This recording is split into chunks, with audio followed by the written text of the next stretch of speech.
2036 মধ্যে 1 in 2 children can become autistic. Autism spectrum disorder, এই জন্য এটাকে বলা হয় সোশ্যাল কমিউনিকেশন ডিসঅর্ডার। কথা বলা বন্ধ, তাকানো বন্ধ। আমার ছেলেরও তাই হলো। আমাদের অনেক বেশি শিক্ষার দরকার ওদের থেকে। They left the child on the road. খুব ভালো আছি স্বরলিপি, সত্যি কথা বলতে that has given me the new meaning of my life. But he just said Baba is unsocial. আমাদের একটা ডান্স মুভমেন্ট থেরাপি নিয়ে আমার একটা কাজ আছে। আমাদের তো হাজার ডিসেবিলিটি রয়েছে। আমি তো বলি আমার ছেলে আমার লাইফের গুরু, যে words have power, so rewarding him with something. এরপরে আসছে বিহেভিয়ার মডিফিকেশন। থেরাপিস্ট মানে যে একেবারে তাকে থেরাপিউটিক্যালি কিছু বিভিন্ন কলকবজা দিয়ে কাজ করানো হচ্ছে তা নয়। বিভিন্ন সংগঠন কাজ করছে, কিন্তু সরকারি স্তর থেকে তো হতে হবে। কপালে লেখা টেখা কিছু নেই, আছে যেটাকে বলে ধপ। কপালে লেখা টেখা কিছু নেই, আছে যেটাকে বলে ধপ। গল্প জুড়ে তার শুরু হলো আবার বৈঠকে বৈঠক।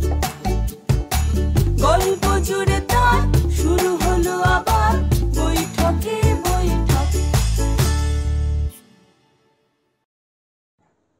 আমাদের এই পর্বের স্পন্সর হলেন অন্নপূর্ণা স্বাদিষ্ট। পাশের বাড়ির বাচ্চাটা তার কাটা কিরকম একটা অদ্ভুত ব্যবহার করছে। মাটা কিছু বলে না। এ কি পাগল নাকি? মাটাও পাগল।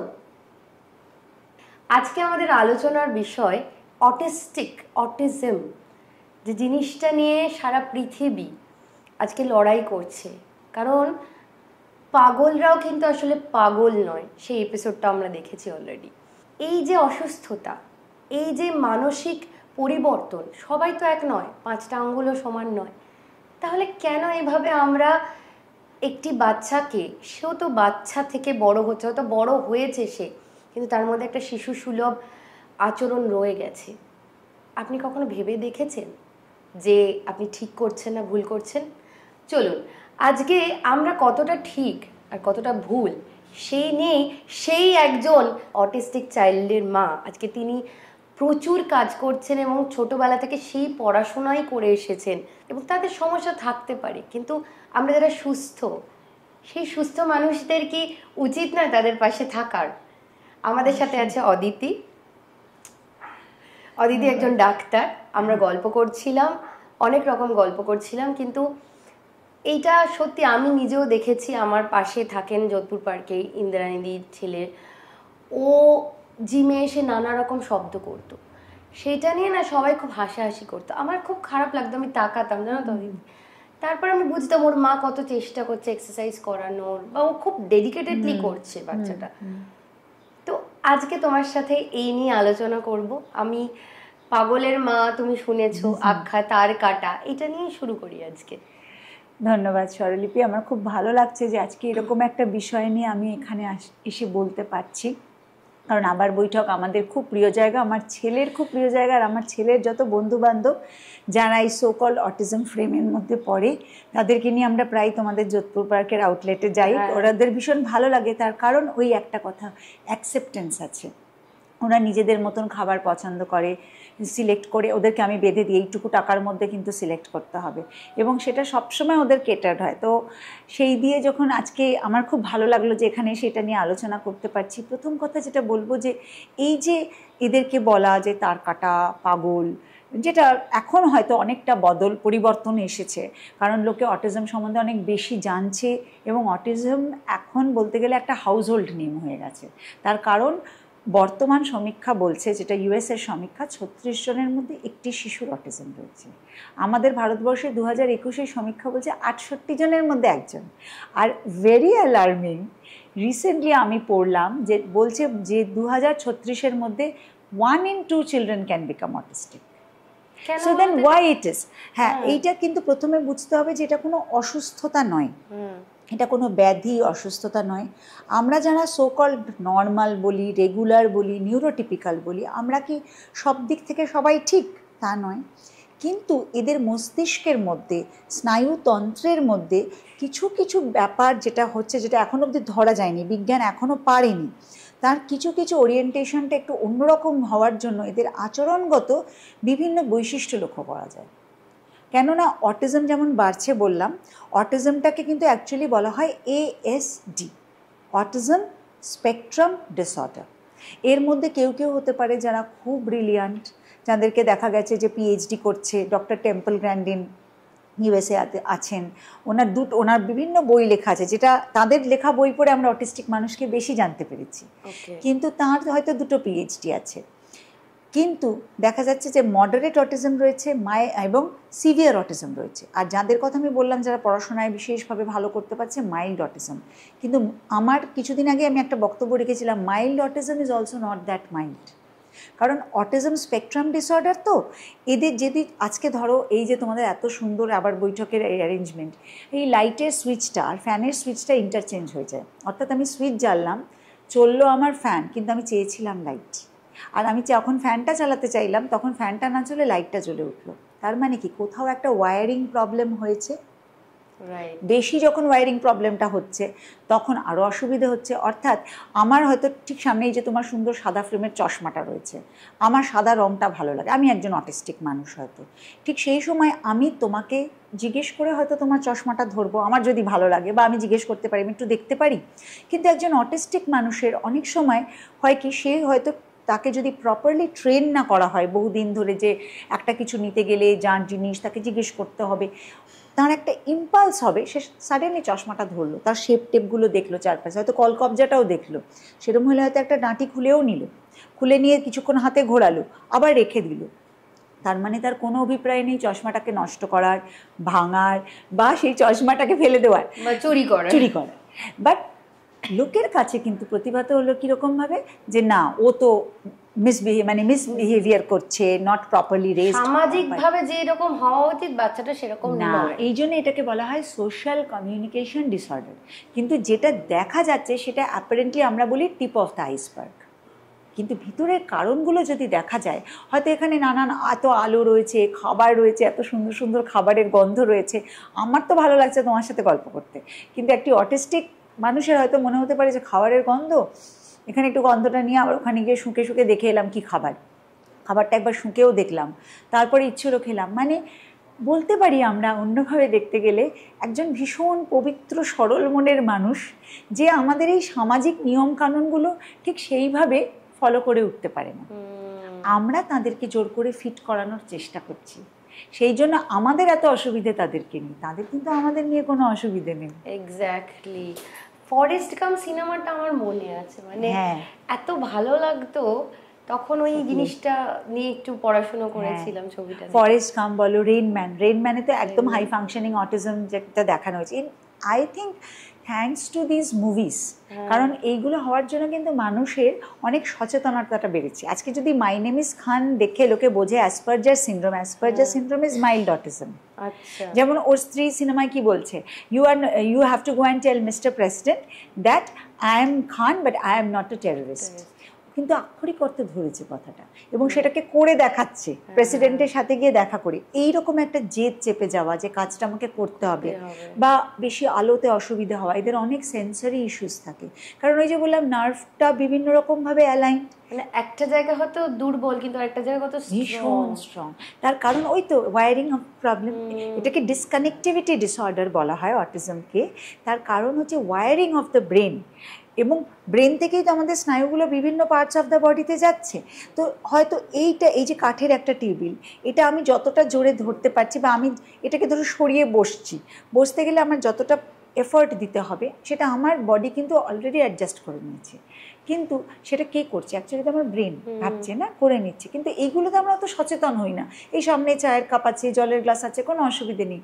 কিন্তু যে মানুষটাকে সঠিকভাবে ইনফরমেশন ব্রেন প্রসেস করছে না, সে হয়তো এই টেবিলটা সরালো, ঘর ঘর করে অনেকটা সরে গেল, হয়তো হাতটা একটু সরালো, কাপটা উল্টে পড়ে গেল।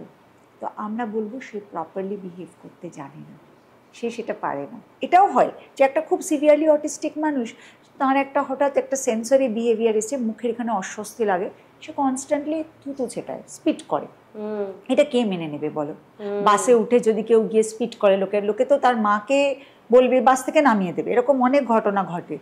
কিন্তু বিভিন্ন রকমের পদ্ধতি রয়েছে, বিভিন্ন থেরাপিস্ট রয়েছে, এগুলো নিয়ে কাজ করলে আমরা হয়তো বুঝতে পারবো যে কোন অস্বস্তির থেকে ওটা বারবার করছে। এবার কি হচ্ছে, এদের সাথে তো সচরাচর লোকে কথা বলে না, এবার যেই সে থুতুটা ছেটালো তখন আরেকজন এই কি করছো, ও ভাবলো যে বাহ বেশ তো আমার বন্ধু হলো, আমি আরেকবার ছেটাই, তাহলে আরেকবার আমার সাথে কথা বলবে, এমনি সময় তো আমার সাথে কথা বলছে না।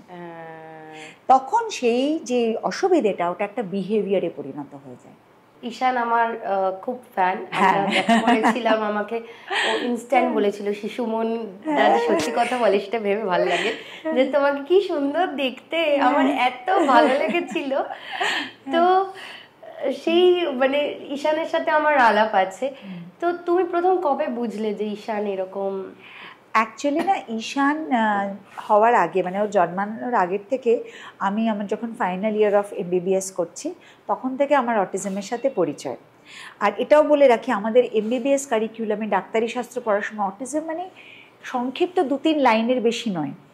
সেই কারণে ডাক্তারদের পক্ষেও কিন্তু যদি না সে এই নিয়ে বিশেষ পড়াশোনা করে, নিউরোলজিস্ট বা পিডিয়াট্রিশিয়ান বা সাইকিয়াট্রিস্ট হয়, খুব বেশি অটিজম নিয়ে পড়তে হয় না, ওর খুব বেশি ধারণা থাকে না। ফাইনাল ইয়ারে আমার একজন প্রফেসর ডক্টর অর্ণব সেনগুপ্ত, উনি আমাকে নিয়ে গিয়েছিলেন একটি সংস্থায়, আত্মপ্রত্যয় নামে, তখন যাদবপুরে ছিল। সেখানে কিছু স্পেশাল চাইল্ড, ওই যাদবপুর ইউনিভার্সিটির পিছনে আচার্য প্রফুল্লচন্দ্র রায় পলিটেকনিক কলেজের পিছনে একটা বড় মাঠ আছে, ওখানে খেলাধুলো হতো ওদের। তো আমি যেহেতু বহুদিন ধরে ওড়িশি নৃত্য করছি এবং সেটা তখন আমি বেশ প্যাশনেটলি করতাম, মানে ডাক্তারি পড়ার সাথে সাথে। উনি বললেন তুমি নাচ নিয়ে ওদের সাথে একটু কাজ করো। গেলাম, আলাপ হলো, অটিজম শব্দটা প্রথম শুনলাম তখন জানলাম, কিন্তু আমি বুঝেছিলাম অন্য গ্রুপ অফ ডেভেলপমেন্টাল ডিসেবিলিটিস থেকে অটিজমটা কিন্তু বেশ অন্যরকম। তো তখন দুটো গ্রুপে ওখানে ভলেন্টিয়ার করতাম, কাজ করতাম, শিখতাম। জানি না কেন জানো তো অটিজমের সাথে না আমার একটা আত্মিক যোগাযোগ হয়ে গিয়েছিল ভীষণ রকমভাবে। আমার মনে হতো অটিজম নিয়ে আমি পড়বো, জানবো, বুঝবো।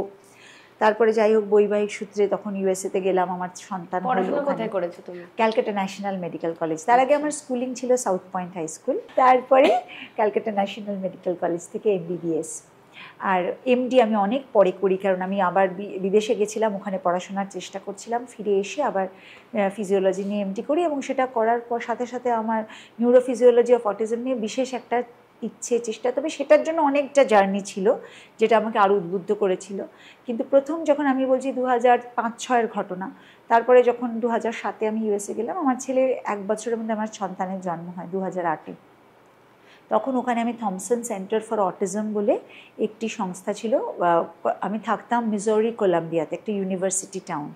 আর ওখানেও আমার একটা ওড়িশির নৃত্য মানে জগৎ তৈরি করেছিলাম, মুদ্রা বলে একটা স্টুডেন্ট অর্গানাইজেশন ছিল। তখন আমার সন্তান জন্মায়, আর আমি তখন থমসন সেন্টার ফর অটিজমে অবজারভারশিপ করছি under a developmental paediatrician doctor Tracy Stroud. Regular autistic ছেলেমেয়ে দেখছি, তাদের হিস্ট্রি নিচ্ছি। আর যেহেতু প্যাশন ছিল অটিজম নিয়ে কাজ করার, এই করতে গিয়ে হলো কি আমি দেখছি যে আমার ছেলের মধ্যেও বেশ কিছু ফিচার্স, সে যখন জন্মালো তারপরে আই কন্ট্যাক্ট করছে, যেটা আমরা বলি অটিজমে আই কন্ট্যাক্ট নেই, করছে, কথা বলছে, 2-3 শব্দ কথা, মামা দাদা এগুলো বলতে শুরু করেছে, বাই বাই করতে শুরু করেছে। টিপিক্যালি 14 মাস বয়স থেকে, যেটাকে এখন বুঝি যে রিগ্রেশন অফ অটিজম বলে। অটিস্টিক শিশুরা দেখা যায় যে ডেভেলপমেন্টালি চলছে, হয়তো কথাও বলতে শুরু করলো, সাডেনলি স্টপ করে যায়, কথা বলা বন্ধ, তাকানো বন্ধ। আমার ছেলেরও তাই হলো। একটা ছোট্ট স্কুটার এনে দিলাম, সেই স্কুটারটা খেলার বদলে দেখলাম উল্টে দিল, উল্টে তার চাকাটা চালিয়ে যাচ্ছে, খালি চাকাটা দেখছে, চাকার মোশনটা দেখছে, ওই যে সার্কুলার মোশন, ফ্যানের মোশনের মতন ইন্টারেস্টেড। ডাকলে সাড়া দিচ্ছে না সেইভাবে, নিজের মতন খেলে বেড়াচ্ছে, পাশে অন্যান্য বাচ্চাদের সাথে ডেকেরে যেত, তাদের সাথে ঠিক সেইভাবে যোগাযোগ করছে না। আর তখন আমি থমসন সেন্টারে এই বাচ্চাদের সাথেই কাজ করছি, তাদের মায়েদেরকে তাদের হিস্ট্রি টেকিং যেটা আমাদের বলে নিচ্ছি। একটা সন্দেহ হলো, এবং ওইখানেও একটি পিডিয়াট্রিক্সের রেসিডেন্ট মেয়ে ছিলেন ডক্টর দীপা সাহাও, আমাকে বলো অদিতিদি ঈশানের মধ্যে কিন্তু কিছু ফিচার্স লক্ষ্য করছি। তো এই সময় তোমার সাথে পার্সোনাল জার্নি শেয়ার করছি বলেই বলছি, প্রবল রেজিস্ট্যান্স এসেছিল আমার পরিবার থেকে, আমার মানে যিনি আমার সন্তানের পিতা, ইনলজ বলতে হ্যাঁ, আমার মাদার ইনল এবং আমার এক্স হাজব্যান্ড, মানে দুজনেই এক্স এখন আমার, মানে তাঁদের কাছ থেকে যে ওনাদের একটা ধারণা জন্মে গেল যে আমি ওই থমসন সেন্টারে যাচ্ছি বলে আমার সন্তানের মধ্যে এইসব জিনিস লক্ষ্য করা যাচ্ছে, তাই আমি যাতে ওখানে না যাই। হাজবেন্ড কি ডাক্তার? না, উনি ডাক্তার না, উনি ছিলেন মানে এখন হাজবেন্ড নয়, এক্স যাই হোক, হাজবেন্ড, ওই ভদ্রলোক। হ্যাঁ, আমি তো এদেরকে স্পার্ম ডোনার ছাড়া কিছু বলি না। তো উনি হচ্ছেন, উনি স্ট্যাটিস্টিক্স নিয়ে পড়াশোনা মানে করেছেন। একজন শিক্ষিত লোকেরও ধারণা হলো যে তুমি যাচ্ছ বলে, হ্যাঁ আসছে, এইটাই আমার পয়েন্ট ছিল। এক্স্যাক্টলি। এবং ওনার মায়েরও এই ধারণা হলো, এবং ভীষণ রকম রেজিস্ট্যান্স পেলাম বাচ্চার থেরাপি করানোর ক্ষেত্রে। যেহেতু থমসন সেন্টারে যাই, আর ও দেশের অনেক রকম সুযোগ সুবিধে রয়েছে, ওটাকে বলা হয় ইন্ডিভিজুয়ালাইজড এডুকেশন প্রোগ্রাম, আইইপি, যেটা এখন এখানেও আছে। তার আগে একটা হয় আইএফএসপি, ইন্ডিভিজুয়ালাইজড ফ্যামিলি স্ট্রাকচার্ড প্রোগ্রাম হয় একটা। তো আমাকে ভীষণ রেজিস্ট্যান্স দেওয়া হলো। স্পিচ থেরাপি, অকুপেশনাল থেরাপি যারাই করাচ্ছেন তারা প্রত্যেকে ও দেশের মানুষ, মানে অফকোর্স আমেরিকান। তো তারা আসতেন বাড়িতে এবং ডে কেয়ারে। রেজিস্ট্যান্স শুরু হলো যে না, এই থেরাপি করানো যাবে না, দরকার নেই, কোনো ওই সব বাজে কথা। আর যেটা হয়, যেটা আমি এখন দেখি, যে এখন আমি ভাবি যে এটা কত পরিবারে রয়েছে, যে ওই যে একটা কথা বলেন না যে আইনস্টাইন 8 বছর বয়সে কথা বলেছেন, সুতরাং অটিস্টিক বাচ্চা হলে ওইসব আমাদের পরিবারে নেই। খুব ব্রিলিয়ান্ট বাচ্চা তো, ওই জন্য খেলাধুলায় বেশি মন, কথা বলতে চায় না, মানে আমাদেরকে মানে মনেই করে না কথা বলার যোগ্য, এই আমাদের খুব high functioning. But that is not like that. বরঞ্চ আমি বলি দিস ইজ হাই টাইম, যেমন আমাদের ব্রেনের প্লাস্টিসিটি, বা আমাদের ব্রেনটা না একটা ক্লের মতো বা প্লেডোর মতো, যেটা সবচেয়ে বেশি কাজ করানো যায় বা সবচেয়ে বেশি ট্রেনিং দেওয়া যায় 4-5 বছরের মধ্যে। তখন যদি একটা বাচ্চার আইডিয়ালি থেরাপি স্টার্ট করা যায়, therapy in terms of occupational therapy, speech therapy, special education, কারোর ফিজিওথেরাপি লাগলে ফিজিওথেরাপি, বিহেভিয়ারাল ম্যানেজমেন্ট, বিভিন্ন রকম পদ্ধতি রয়েছে ট্রেনিংয়ের, সেইগুলো যদি স্টার্ট করে দেওয়া যায়। এবং কিছু আর্ট বেসড থেরাপিও রয়েছে, এখন যেগুলো খুব প্রচলিত, dance movement therapy, music therapy, play therapy, এবং মেলামেশা, বারবার বেরিয়ে নিয়ে যাওয়া। এই যে বাইরে একটা পার্কে গিয়ে একটা বাচ্চা আরেকটা বাচ্চার সাথে খেলতে গিয়ে তাকে হয়তো ধাক্কা দিল বা কামড়ে দিল, স্বাভাবিকভাবে অন্য বাচ্চাটির মা বাবা তো তার কাছে আর এগিয়ে দেবে না, ভয় পাবে, এটা খুব স্বাভাবিক কথা। কিন্তু আমি যদি বিভিন্ন থেরাপি অ্যান্ড ট্রেনিং করতে করতে বারবার আমি আমার বাচ্চাকে এক্সপোজ করি টু দিস এনভায়রনমেন্ট, নিয়ে যাই, লজ্জা না পেয়ে বাড়িতে না লুকিয়ে রাখি, তাহলে কিন্তু বাচ্চার ইমপ্রুভমেন্ট হতে বাধ্য। আর তাকে সময় দেওয়া, সময় দেওয়া মানে এই না যে মাকে চাকরি বাকরি ছেড়ে বসে থাকতে হবে, কোয়ালিটি টাইম দেওয়া, এটা কিন্তু একটা মিসকনসেপশন, জানো তো? এটাই জিজ্ঞেস করতে যাচ্ছিলাম তোমাকে, যে মানে মা সব কাজ ছেড়ে বাচ্চাকে নিয়ে বসে বসে বাড়িতে কাঁদবে, আর বাকি কারোর কোনো দায়িত্ব নেই, সবাই দানা ঘুরে ঘুরে বেড়াবেন, কাজ করবেন, এসে দিনের শেষে মাকে দোষারোপ করবেন, এই তো ঠিক করে বড় করা হচ্ছে না, বাচ্চাটা এতদিনেও কথা বলতে পারলো না, তোমাদের পরিবারে নিশ্চয়ই কোনো গন্ডগোল আছে। সোসাইটির একটাই কাজ যে মা একটা সোসাইটির জন্ম দেবে আর কি, মানে একটা বাচ্চাকে সোসাইটির জন্য তৈরি করবে, মায়েরই একমাত্র দায়িত্ব, এবং আর কারোর দায়িত্ব নেই। এবং তাকে যতটা বিগড়ে দেওয়ার কাজগুলো করে দেওয়া যায়, অর্থাৎ বিহেভিয়ারাল স্ট্র্যাটেজিসগুলো যখন আমরা শেখাই, বেশিরভাগ ক্ষেত্রে বলে যে বাড়িতে অন্যরা যারা মানে বয়সে বড়, বয়স্ক মানুষ, তবে আমি বলছি না পাল্টাচ্ছে, আমি তো দেখছি ইদানিং, মানে 10 বছর আগে যে সচেতনতা ছিল, আজ 10 বছর পরে কিন্তু অনেকটা। পারমিতার একদিন ছবিটাতেও তো দেখিয়েছিল যে সেটা ছিল সেরিব্রাল পলসি নিয়ে, সেরিব্রাল পলসি নিয়ে, যে কিভাবে এই সহযোগিতাটা বাড়ির থেকে ভীষণ দরকার, ভীষণ দরকার। তো যে কোনো সিচুয়েশনে কি বলবো, যে একটা পরিবারের সমস্যা, অবশ্যই সবাইকে তো একসাথে, একটা কথাই আছে, it takes a village to raise a child. Exactly, তাহলে তার ফ্যামিলি কেন নয়? হ্যাঁ, মানে আমি যে রেজিস্ট্যান্সটা আমার মানে প্রাক্তন স্বামী এবং শাশুড়ি মার কাছ থেকে পেয়েছি, আমি ঠিক বোধহয় ঠিক তার অপোজিট মেরুতে দেখতে গেলে আমার মা বাবাকে আমি বলি আমার সন্তানের সত্যিকারের পিতামাতা। তারা যেভাবে যে সাপোর্ট দিয়ে তাকে বড় করেছেন, খুবই মানে প্রতিকূল পরিস্থিতির মধ্যে দিয়ে আমাকে তখন বাধ্য হয়ে ডিসিশন নিতে হয়েছিল ইউএসএ ছেড়ে আমাকে এদেশে আসতে হবে। সেটা আরেকটা বিশাল লম্বা কাহিনী, কিন্তু আসতে হয়েছিল। আসার পর আমি ট্রেনিং নেওয়া শুরু করি। এটা তোমার জন্য এসেছে। ওরে বাবা, এত খাবার! Grill fish lemon butter sauce. আমিও হেল্প করবো তোমাকে, চাপ নেই। হ্যাঁ প্লিজ, তুমি একটু এক্সট্রা প্লেট নিয়ে এসে, আমি পারবো না এত খেতে। তুমি তো শুরু জানতে পারলে যে তোমার ছেলের সমস্যা ছোট ছোট করে দেখা যাচ্ছে, তো তুমি সেই অনুযায়ী থেরাপি স্টার্ট করলাম।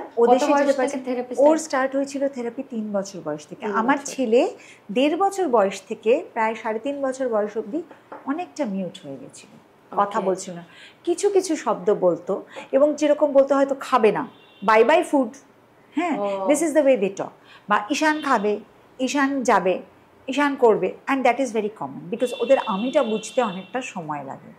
যেমন বাচ্চাদের মধ্যে আমরা বলি সবসময়, অটিস্টিক ছেলেমেয়েদের মায়েরা বলেন আমাকে এসে যে আমার ছেলেমেয়ে পয়েন্ট করেনি, এইটা আমরা বলি এটা রেড, এটা ফিশ, এটা এই ব্রেড, এরকম পয়েন্ট করে বাচ্চারা, বা একটা বাচ্চারা খেতে চায় সে আঙুল দিয়ে দিয়ে দেখায় এরকম করে। কিন্তু অনেক অটিস্টিক ছেলেমেয়ে কিন্তু পয়েন্ট করেও, it is not that they don't, but what's the difference? ধরো আমি তোমাকে বললাম এইটা খাবো, তোমাকে দেখালাম, রাইট? আর আমি যদি অটিস্টিক মানুষ হই, আমি হয়তো এইটাই দেখাচ্ছি, তোমার হাতটা টেনে নিয়ে এনে দেখাচ্ছি এটা চাই, কিন্তু একবারও তোমার মুখের দিকে তাকাচ্ছি না। তাহলে ডিফারেন্সটা দেখো, আমি একটা রেফারেন্সিং করলাম, অর্থাৎ তোমার দিকে আমি আই কন্ট্যাক্ট করে বোঝালাম এইটা আমি খাবো, আর আমি এইটার দিকেই নিজেকে এগিয়ে নিয়ে যাচ্ছি, তুমি বুঝে নিচ্ছ যে হ্যাঁ এটা আমার চাই। এটা তুমি আমাকে হয়তো অনেক দিন ধরে চেনো বলে বুঝতে পারছো, যে চেনে না সে বুঝতে পারছে না কেন বাচ্চাটি নিয়ে যাচ্ছে। কেউ হয়তো একটা, এই যে তোমার হাতে সুন্দর এতগুলো পুঁতির একটা ব্রেসলেট পরেছো তুমি, এত সুন্দর দেখতে, একটু অটিস্টিক শিশুর হয়তো ওই শেপ অফ দ্য স্টোনস খুব পছন্দ, সে একদম তোমার কাছে চলে গেল, এবং সে হয়তো শিশু নয়, সে হয়তো বড়, ওইটাকে নেড়ে নেড়ে দেখলো। এবার তোমার তো এটা সোশ্যালি ইনঅ্যাপ্রোপ্রিয়েট মনে হবে, কোনো ক্ষেত্রে কিন্তু ভয়ও করবে যে হাউ টু রিয়্যাক্ট। আমি হয়তো তাকে সরিয়ে দিতে চাইছি না, কিন্তু আমি বুঝতেও পারছি না আমি কি করব।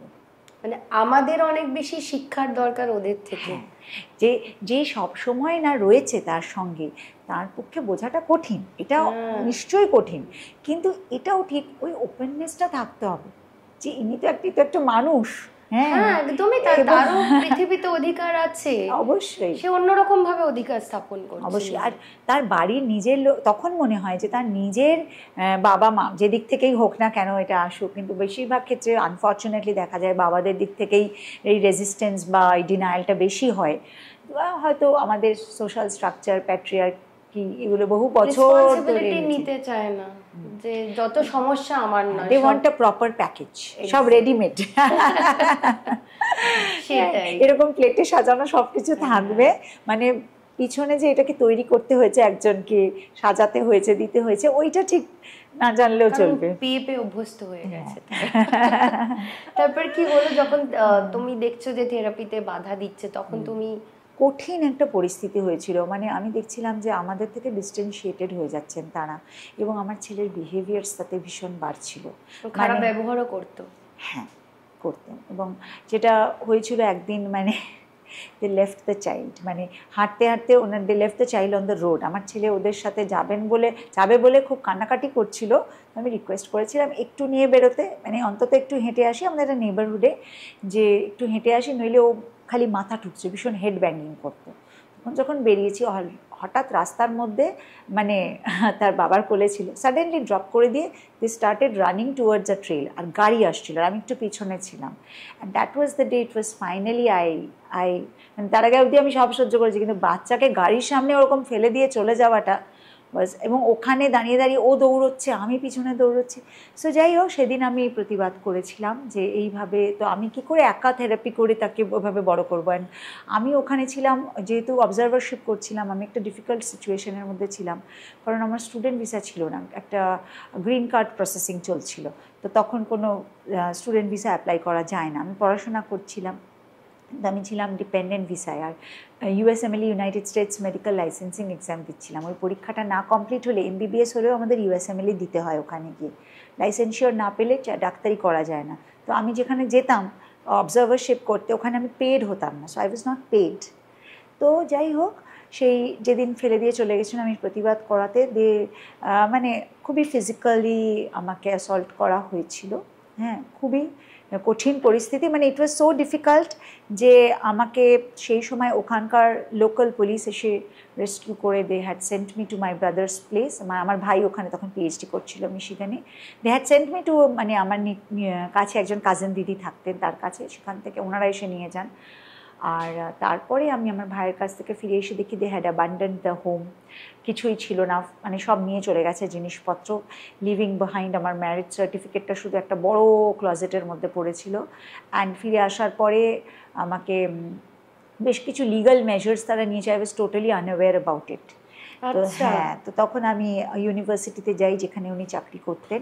ইউনিভার্সিটি লিগাল সেল আমাকে বলে যে আপনি যদি অ্যাবিউজ ভিসা ফাইল করেন, you can do that, but তাহলে ওনার চাকরির ক্ষতি হবে। এবার দেখো আমরা মানে আমি বলবো এটা মেয়েদের দুর্বলতা নয়, কিন্তু প্রতিটা মেয়ে না আমি মনে করি তার সংসারটাকে যতটা পারে বাঁচাতে চেষ্টা করে, শেষ সত্যি সন্তানের স্বার্থে আরও বেশি করে।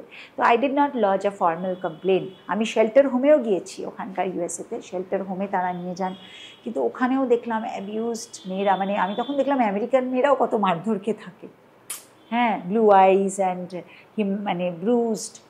তো ওই বাড়িটাও মনে আছে আমার, একটা ট্রু নর্থ শেল্টার ছিল, দেখিয়ে আমাকে বললো যে এখানে এই বাড়িটা একদম রেগুলার বাড়ির মতন দেখতে, আপনি বাচ্চাকে নিয়ে 2-3 জন মা বাচ্চাকে নিয়ে একটা রুমে থাকবে। তো আর আমার ছেলের তখন ওরকম সমস্যা এসকেলেট করে গেছে, গাড়িতে শুধু হাফ ট্যাঙ্ক পেট্রোল ভরা আছে, মানে তেল নেই সেরকম, হ্যাঁ তেলটা জাস্ট কিছুটা ভরে দিয়ে গেছে, আমার কাছে পয়সা নেই, কারণ আমার ডেবিট কার্ডে অ্যাক্সেসটা বন্ধ করে দিয়েছে, যারা ডিপেন্ডেন্ট ভিসায় থাকে তাদের নিজস্ব মানুষ, একটা মানুষ, তো টাকা পয়সা বন্ধ, কিছু নেই, ফ্রিজেও খাবার নেই। তো ওখানে ইন্ডিয়ান ফ্যামিলিজ আমাকে কিছু হেল্প করেছিলেন, ফোনে পাওয়া যাচ্ছিল না ওনাদেরকে, মেল করছিলাম, একটা মেলের রিপ্লাই দেওয়ার পর মেল টেল সব কাট অফ। তখন আমার বাবা আমাকে এই দেশ থেকে বললেন ফোন করে, তখন ফোন এইসব হয়নি, হোয়াটসঅ্যাপ আর এইগুলো হয়নি, এমনকি মানে এতটাই এখন বললে মনে হয় অন্য কোনো মেয়ের কাহিনী বলছি, এতটাই নির্দয় যে বাড়িতে একটা নিচু খাট ছিল, তার নিচে দূরে রাউটার থেকে যে মানে যেটা কানেকশন টু দ্য কম্পিউটার আসার সেটা নিয়ে, রাউটারটা নিয়ে চলে গেছে, সরি ইন্টারনেট কানেকশন, মানে আমি অ্যাক্সেস করছি ইন্টারনেট কানেকশন, খাটটা সরাতে পারছি না, খাটের তলায় ঢুকে ল্যাপটপে ডাইরেক্ট পোর্ট লাগিয়ে, মানে আমাকে সব রকম জায়গা থেকে, এবং রাতে 7 দিন আমি ছিলাম স্বরলিপি এরকম অবস্থা, আমি ডাইনিং টেবিল ঠেলে ঠেলে ঠেলে, একতলায় থাকতাম, একটা প্যাটিও ছিল, ব্যালকনি খোলা, তো ওটা এগেনস্ট আমি টেবিলটাকে ঠেলে রেখে দিতাম যে যদি কেউ এসে হঠাৎ আমার বাচ্চাকে নিয়ে চলে যায়, এরকম একটা ভয় হতো আমার মনে। কিন্তু বাচ্চার সাথে কোনো যোগাযোগই করেনি। And then my father bought tickets for me, উনি বললেন যে চলে আয়, কিন্তু ওখানকার ইন্ডিয়ান ফ্যামিলিজ হেল্প করেছিল। আমার দিদি থাকতেন সেন্ট লুইসে, ওনারা তখন আমাকে ওই বিপদের সময় $500 ক্যাশ দিয়েছিলেন, যা দিয়ে আমি কিছু খরচা চালিয়েছিলাম সেই সময়, আমার ওই 8 দিনের খরচা, যখন আমি আমার ভাইয়ের কাছ থেকে ফিরে আসি, যে অবস্থায় আমি এক কাপড়ে প্রায় চলে এসেছি এদেশে, যে ইট ওয়াজ কিছুই নিয়ে আসতে পারিনি, মানে নিজের জামা কাপড় কিছু ছিল না। জীবন বদলে যায় না বলো তো, একটা মেয়ের ফিউচার, যে একটা বিয়ে হলেই আমাদের ফিউচার একদম সিকিউরড, লোকটি তো ছেড়ে দিতে, আমার কাছে এটাই বক্তব্য যে লোকটি তো ছেড়ে দিতে পারতো, বলতে পারতো আমি তোমাকে টাকা দিচ্ছি, তুমি তোমার বাবার কাছে চলে যাও, আমি তোমার সাথে থাকতে পারছি না। সেটা আমাকে একদিনের জন্য বলা হয়নি। আমি যখন এখানে খরচার টাকা দিয়ে দিচ্ছি, নভেম্বর মাসে হঠাৎ করে আমাকে একটা ডিভোর্সের সামান ওদেশ থেকে পাঠায়, মানে আমি ত্যাগ করলাম এরকম ব্যাপারটা, আগেকার দিনে সে বলতো না ত্যাগ করলাম, হ্যাঁ ওই রকম ত্যাগ করলাম। তখন আমাকে এখানে যা লিগাল প্রসিডিওর্স নেওয়ার দরকার পরে নিয়েছিলাম, এবং আমার ছেলের কাস্টাডি এনশিওর করেছিলাম। এখনও লং ড্রন কিছু লিগাল ব্যাটেলস চলছে, যে কারণ ওই দেশের নিয়ম মতন আমি ডাইভোর্সড, কিন্তু আমার ছেলের কাস্টাডি নিয়ে আমি এদেশে আছি। আজ 14 বছর আমি ছেলের সাথে কোনো যোগাযোগ করিনি, রিপিটেড মেলস ফোন কলস করেছি, ফোন কল তো ওই অ্যান্সারিং মেশিনে চলে যায়, উত্তরও দেয় না, কিন্তু লিগালি দেখাবার চেষ্টা করে। বিদেশ থেকে এক্সপার্টি অর্ডার নিয়েছে, যেহেতু ও দেশে আমি কোর্টে অ্যাপিয়ার করিনি, এক্সপার্টি অর্ডার নিয়ে যে আমি ছেলেকে চাই, আসলে ছেলেকে তো চাই না, চাইলে তো একটা ফোন কলই যথেষ্ট ছেলেকে ফোন করার জন্য। তবে খুব ভালো আছি স্বরলিপি, সত্যি কথা বলতে that has given me the new meaning of my life. কিন্তু আমার ছেলে নিজে বলে, ও অনেকবার ওর মনে হয়েছে বাবা সবার আছে ওর নেই। একবার উনি এখানে কোর্টে এসেছিলেন, আমি জাজকে রিকোয়েস্ট করে ওনার ঘরে দেখা করিয়েছিলাম, কিন্তু that was an I wash, কারণ একজন একদম পরিবেষ্টিত হয়েছিলেন বিভিন্ন লয়ার্স নিয়ে, এবং যেই জজ সাহেব চলে গেলেন, he just left, didn't even look back to the child. সেই দিন আমার ছেলের 7 বছর বয়স, autistic, but he just said বাবা ইজ আনসোশ্যাল, আমি বাবার সাথে আর কখনো কথা বলবো না। And he still keeps that in his mind. মানে মাঝখানে তো কোভিড টাইমে অনেকটা অনলাইন ক্লাসেস চলছিল, আর ওর যেহেতু অসুবিধা আছে সোশ্যাল কমিউনিকেশন, অনেক সময় বুঝতে পারতো না, তো টিচার্সরা একসময় বলেছেন যে please tell your father or mother to do this. তো স্ট্রেট আই ওয়াজ সারপ্রাইজ, যে আমরা বলি সোশ্যাল কমিউনিকেশন ডিসঅর্ডার, ও একদম অনলাইন ক্লাসে, আমার মা ছিলেন পাশে, বলছে I don't have a father, my father is unsocial, if you have to say something, say to tell my mother. হ্যাঁ, my mother is a single mother. He is very clear about it. বুঝতে পারি, মানে আমার ক্ষেত্রেও জিনিসটা হয়েছিল, তোর বাবা ব্যাপারটা 3.5-4 বছর, একটা 5 বছর খুব হয়েছিল। তখন আমিও এরকম দেখা করাই ডিভোর্সের টাইমটাতে, ডিভোর্সের আগে একটা ইয়ে হয়েছিল। সেদিনকে বসে ও না পাশে বসে দুধ চা খেয়েছিল, দুধ চা খেয়ে ওর পেট ব্যথা করেছে, পরে গাড়িতে উঠে খুব কাঁদছে। এবার আমি ড্রাইভ করে নিয়ে ওকে দেখছি এত কাঁদছে, তো আমি দাঁড় করালাম, কি হচ্ছে পেট ব্যথা করছে, বলছে খুব।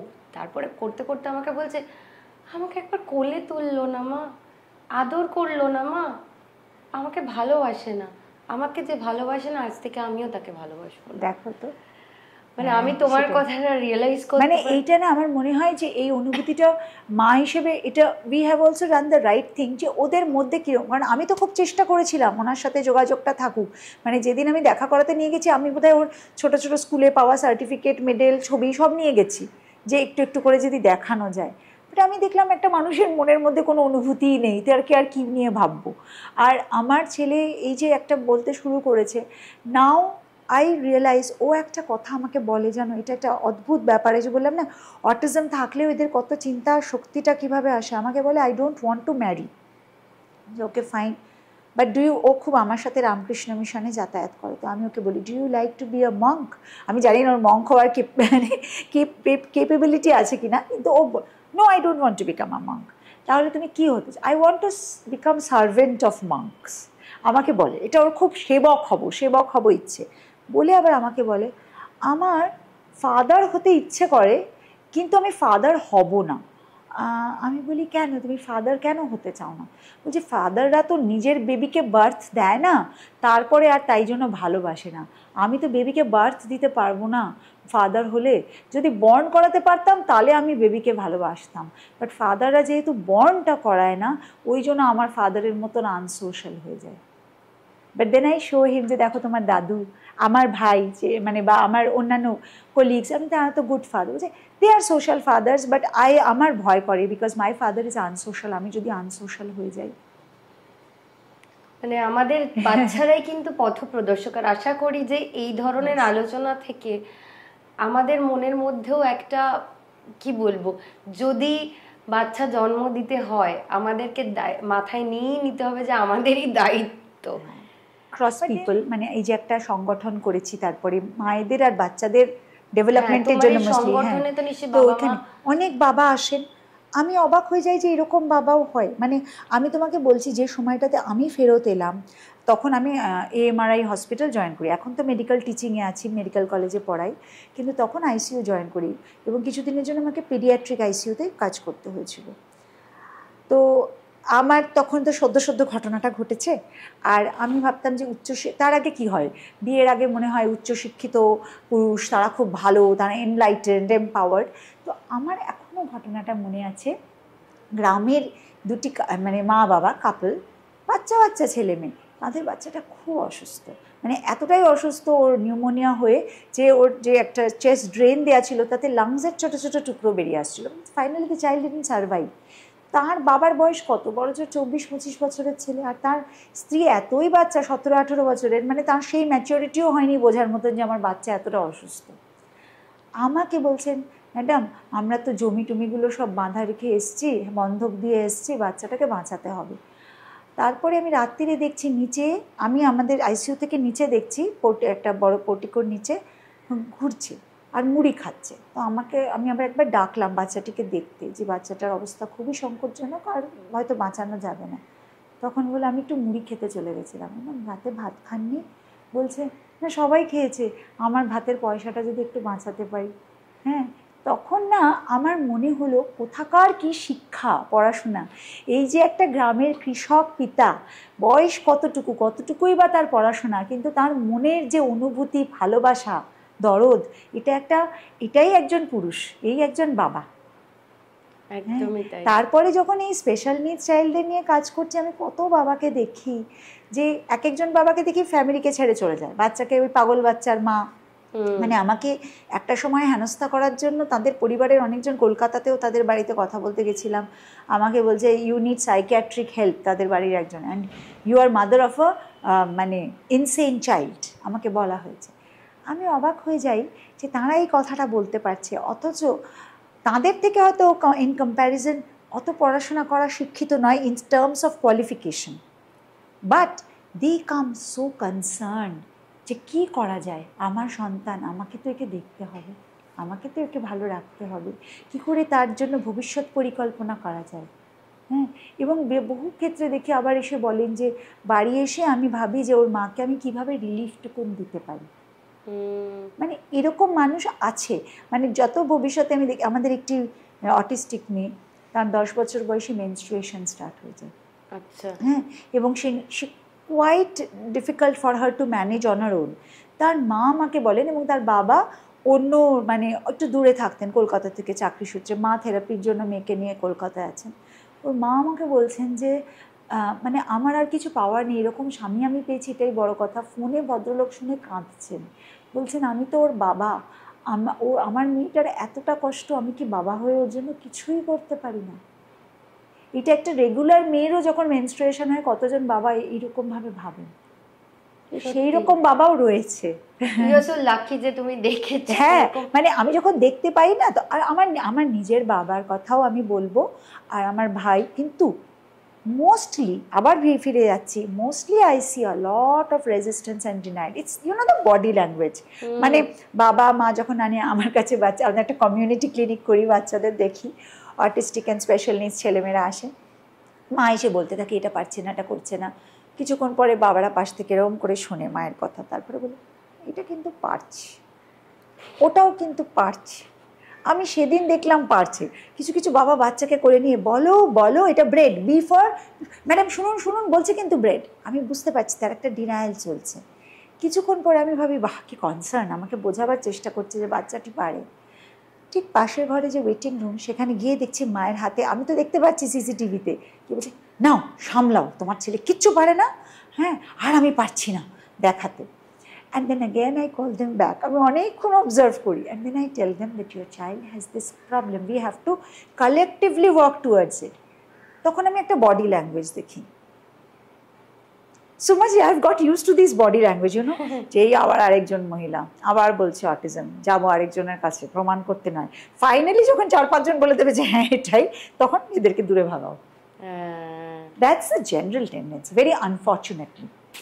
আরেকটা গল্প বলি, সেটা হচ্ছে যে এইরকম মা বাবাদের মধ্যে তো অসুবিধেগুলো তোমায় বললাম, এরকম একটা ফ্যামিলি আমাকে দেখিয়ে গেছে। এরপরে আমার কাছে ফোন এসছে ভদ্রমহিলার শ্বশুরমশাই, অর্থাৎ বাচ্চাটির ঠাকুরদাদা, আমাকে ফোন করে বলছেন, ম্যাডাম আপনি তো আমার নাতিকে দেখেছেন, আমার আপনার সাথে ভীষণ, আমি হেল্প করতে চাই আপনাকে। বেশ, আপনি আসুন। উনি এলেন আমাদের কমিউনিটি হেলথ ক্লিনিকে, শুক্রবার করে করি, এবং দূর দূর গ্রামাঞ্চল থেকে ছেলেমেয়েরা, সেটা একদম ফ্রি ক্লিনিক, ওদের অ্যাসেসমেন্ট ট্রিটমেন্ট সবটা করি। ওইটুকু আমার ভালো লাগে, ওদের সাথে যোগাযোগটা এইভাবে রাখতে, এবং অন্যান্য কাজ তো আছেই সংগঠনের। উনি এলেন, এসে বললেন, আচ্ছা আপনি তো আমার নাতিকে দেখেছেন, বৌমাকেও দেখেছেন, মনে হচ্ছে না গণ্ডগোল আছে? বৌমার কিন্তু পরিবারের সবার মধ্যেই কিছু না কিছু সমস্যা রয়েছে, প্রত্যেকেরই কিন্তু একটু এরকম অটিস্টিক বিহেভিয়ার, আপনার কি মনে হয় ওখান থেকেই এসেছে? তো তখন আমি বললাম যে দেখুন, আমি তো আপনার ছেলেকেও দেখলাম, উনি তো একটা কথাও বললেন না আমার সাথে, হ্যাঁ হুঁ, এমনকি বাচ্চার সাথেও কথা বললেন না। তো আমার তো মনে হয়নি আপনার ছেলে বা বৌমার কথা ভাবি, আমার বাচ্চাটার কথাই ভাবার কথা মনে হলো। আর দেখুন যদি বলেন, তাহলে কিন্তু রিসার্চ বলছে, একটা ফাইন্ডিং আছে যে ইনক্রিজড প্যাটার্নাল এজ আজকালকার দিনে is contributing factor to autism. তাহলে কিন্তু জেনেটিক্যালি সেই একটা ফাইন্ডিং রয়েছে। এটার মানে কি একটু বোঝান? অর্থাৎ বাবার যে আজকাল যে সবারই একটা বিবাহের বয়সটা বেড়ে গেছে, একটা বলে যে প্যাটার্নাল জিন যখন এজ করে যাচ্ছে, তখন দেখা যাচ্ছে যে তাদের সন্তানদের অটিজম দেখা যাচ্ছে। সেখানে তো মায়ের ব্যাপার আসছে না, কিন্তু এটাও একটা রিসার্চ, বিভিন্ন রিসার্চ পর্যায়ে রয়েছে, এখনো কজ অফ অটিজম পাওয়া যায়নি। সেক্ষেত্রে বাবার দিক থেকে না মায়ের দিক থেকে ফাইন্ড আউট করার চেয়ে বেশ আসল কাজ হচ্ছে আমার বাচ্চাটাকে যতটা সম্ভব সাপোর্ট দেওয়া। আই ক্যানট হবেটাই বা কি, হ্যাঁ সেটা রিসার্চের লেভেলে থাকলে ঠিক আছে, সেটা তো প্যারালাল রিসার্চ চলছে, কিন্তু আমার সন্তান, আমাদের বাড়িতে একটি সন্তান এসছে যার এই অসুবিধে আছে, সে কিন্তু সবচেয়ে বেশি লড়াই করছে, আমাদের সবার চেয়ে বেশি। সে কিন্তু বয়সের সাথে সাথে বুঝছে যে আমি কোথাও পারছি না, তাকে তো আমাকে সাপোর্টটা সবচেয়ে বেশি দিতে হবে। এই প্রসঙ্গে বলি, একজন বাবা ডাক্তার, খুব সিনিয়র আইসিইউর ডাক্তার, ওনার স্ত্রী আমার কাছে একদিন কান্নাকাটি আমাকে বলছেন, আমার দাদার সমস্যা রয়েছে, হ্যাঁ মেন্টাল রিটার্ডেশন আছে, বাড়িতে এক কাকার পার্কিনসনিজম, উনি ভদ্রলোক ডাক্তার, ওয়াইফকে নিয়মিত উনি দোষারোপ করেন তোমার বাড়ির থেকে এসছে, সেই কারণে আমার ছেলের এই অটিজম হয়েছে। আবার অন দ্য কন্ট্রারি তোমাকে বলছি না যে ভালো দিকটাও রয়েছে।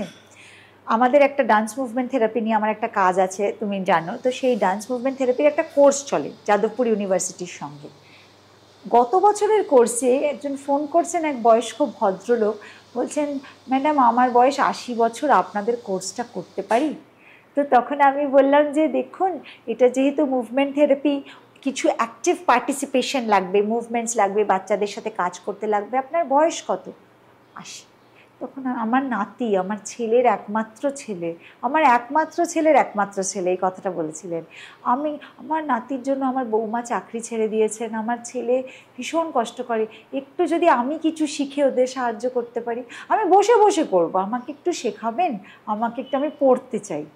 তো আমি বলেছিলাম যে দেখুন, যেহেতু এজ লিমিট আছে 65 ইয়ার্সের according to that university rules, Jadavpur ইউনিভার্সিটির ওই কোর্সে আমরা তো সেটা পারবো না, কিন্তু you are always welcome in every class, আপনি আসুন, আপনি দেখুন।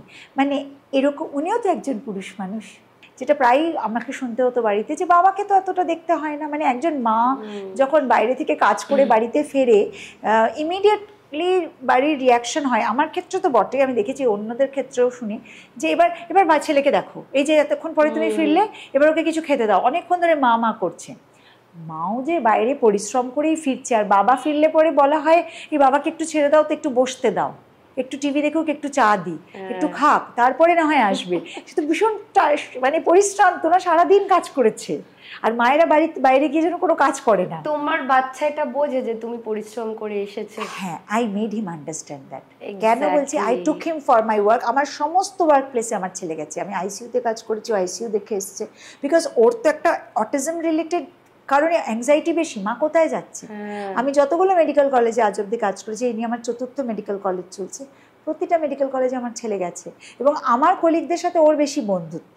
মানে কখনো হয়তো সবাই একটা মিটিং হবে, ও গেছে সেদিন আমার সাথে, কেউ চা খাচ্ছেন, তো কেউ বলেন কি তুমি ঈশান আমাদের সাথে চা খাবে? তো ও আবার বলে চায়ের সাথে আমাকে আর কি খাওয়াবে তোমরা, because he is very strict.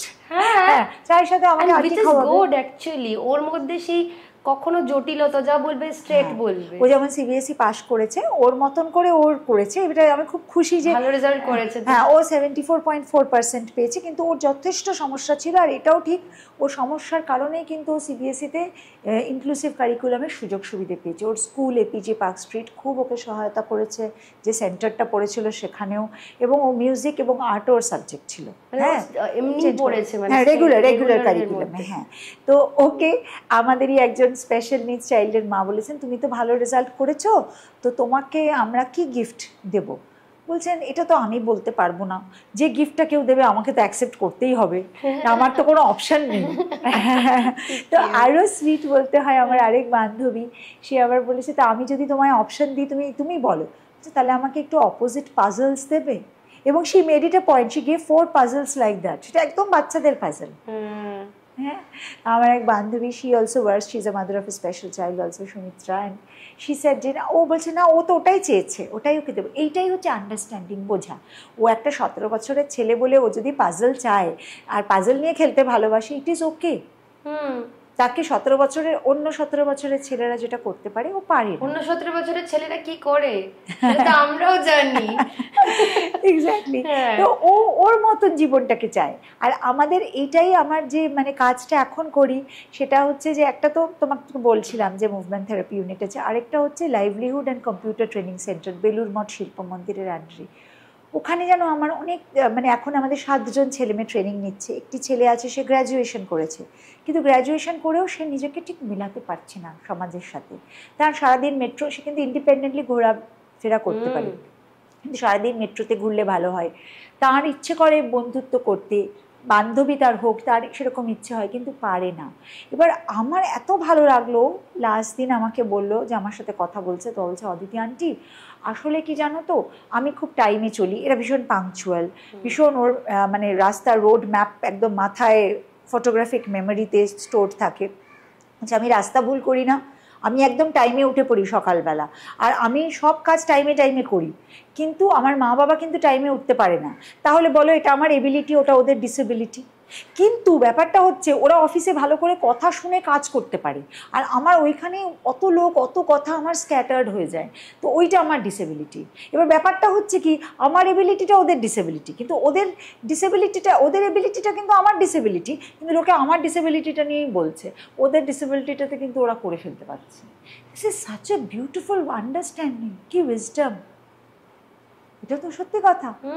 আমাদের তো হাজার ডিসেবিলিটি রয়েছে, কিন্তু আমরা ওদেরগুলোকে বাচ্চারা কিন্তু আমাদের, আমি তো আজকে দাঁড়িয়ে মানে আমার মেয়ে 8 বছর, একদিন একটা এমন ঘটনা ঘটেছিল, আমি জাস্ট ছোট্ট করে বলছি, বাচ্চাদের নিয়ে আলোচনা হচ্ছে, যে খুব রাগ হয়েছে তখন একটা কিছু আমার ক্যাফেতেই প্রবলেম হয়েছে, এবার ফোনটা এসছে ম্যানেজারের থেকে, এবার আমার যিনি মেড তিনি মানে পিছন পিছন সবসময় একটা ন্যাগিং টাইপে, হচ্ছে না, তো কিছুক্ষণ পর আমি তখন খুব সিরিয়াসলি, তুই কেন ওটা করলি না, তুই ম্যানেজারকে ঝাড়ছি, দিদি জল খাচ্ছে না বলে পিছন পিছন এসছে। এবার ওর না সেই গরমের মধ্যে এত মাথা গরম হয়েছে, দৌড়চ্ছি, ওটাং করে মেরেছি, পিঠে 5টা আঙুলের দাগ পড়ে গেছে, প্রচণ্ড রেগে গেল আমার ওপর।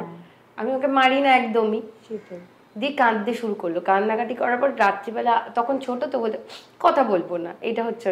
কিছুক্ষণ পর আমাকে প্রশ্ন করলো, ভুলটা কি আমি করেছি? আমি বললাম না। আচ্ছা, আমি ছোট বলে আমাকে মারলে, তুমি দীপাদিকে মারতে পারতে? ঠিকই তো। আমার এত মন খারাপ হলো, এবং আমার নিজের ওপর যে রাগটা হলো, যে রাগ দেখানোটা তো অ্যাকচুয়ালি উচিত, ঠিক আছে রাগটা খাবে না রেখে দাও, এটা বলে দিলেই হতো, আমি ওর ওপর কেন মারলাম? এবং এই যে প্রতিবাদটা করলো, আই ওয়াজ সো হ্যাপি যে এই প্রতিবাদটা যদি বাচ্চাদেরকে থামিয়ে দেওয়া হয় তাহলে কিন্তু জীবনে আর দাঁড়াতে পারবে না। আমাদের শেখায়, ভীষণ শেখায়, ভীষণ, তাই না?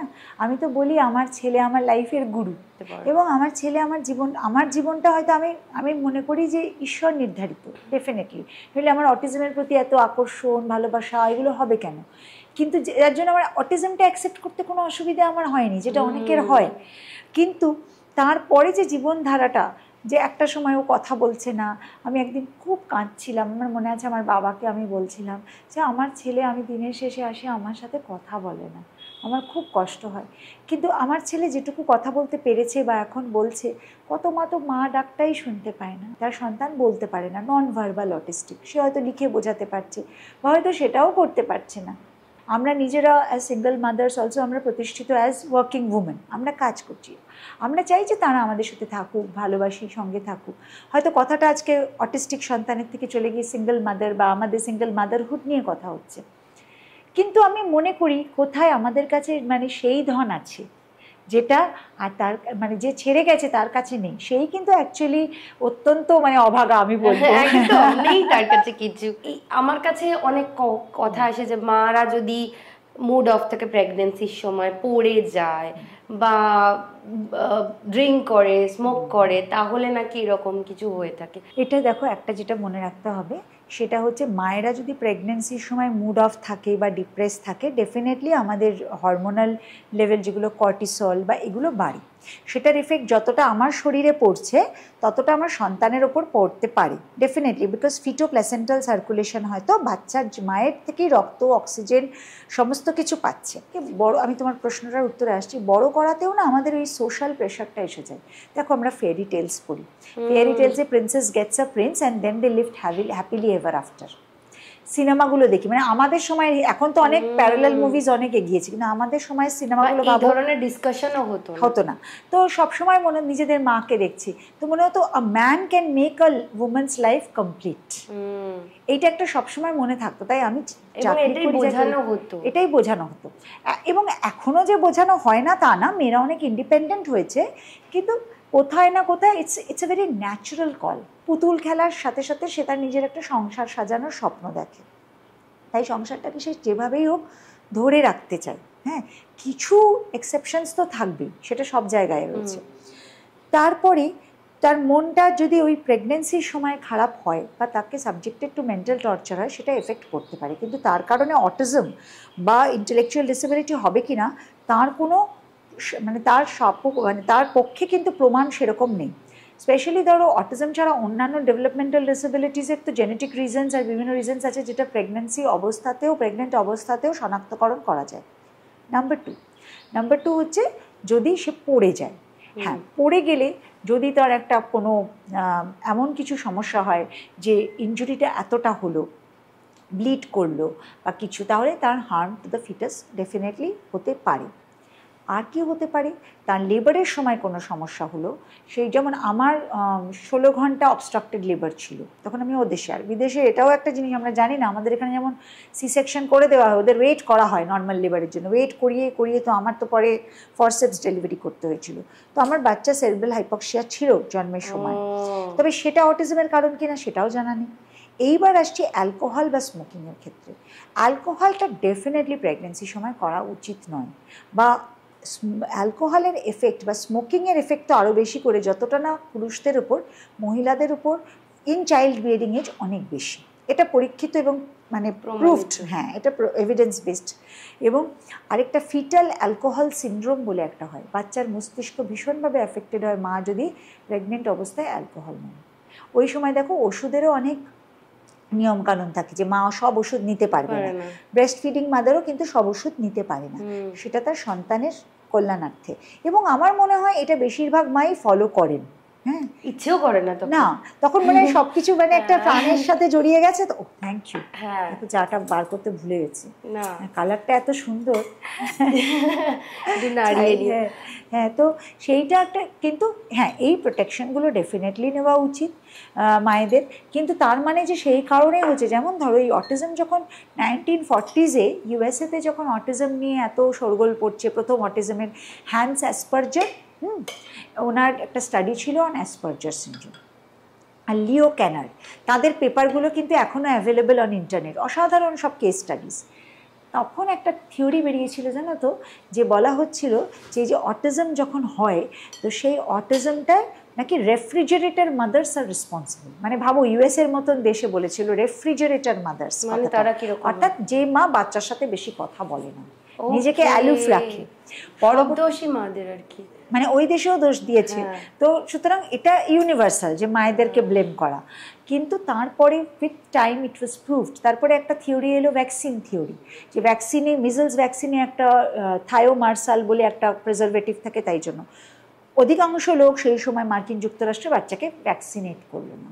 এবার যেই ভ্যাকসিনেট করলো না, তখন আরেকটা প্রবলেম এলো, যেটা মিজলস ভ্যাকসিন না দিলে হয়, SSPE বলে, সাব অ্যাকিউট স্ক্লেরোজিং প্যানএনকেফালাইটিস, বাচ্চার মাথার মস্তিষ্ক অ্যাফেক্টেড হয়ে যায়, বাচ্চারা মারা যায়।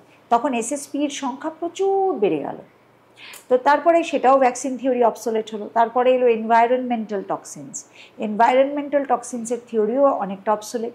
তারপরে এলো ম্যাটার্নাল অ্যান্টিবডি, দেখা যাচ্ছে যে মার শিশু ভ্রূণ অবস্থায় থাকাকালীন যে মায়ের মধ্যে কিছু কিছু কোষ তৈরি হয়, সেটা বিভিন্ন কারণে, এবং সেটাও কেন এখনও প্রমাণিত হয়নি, তখন হয়। আরেকটা আছে ইন্ট্রা ইউটেরাইন ম্যাটার্নাল স্ট্রেস, অর্থাৎ ইউটেরাসে সন্তান থাকাকালীন, ভ্রূণ থাকাকালীন যদি মা খুব স্ট্রেসে যায়, যেটা তুমি বলছো, তখন বাচ্চা এফেক্টেড হতে পারে।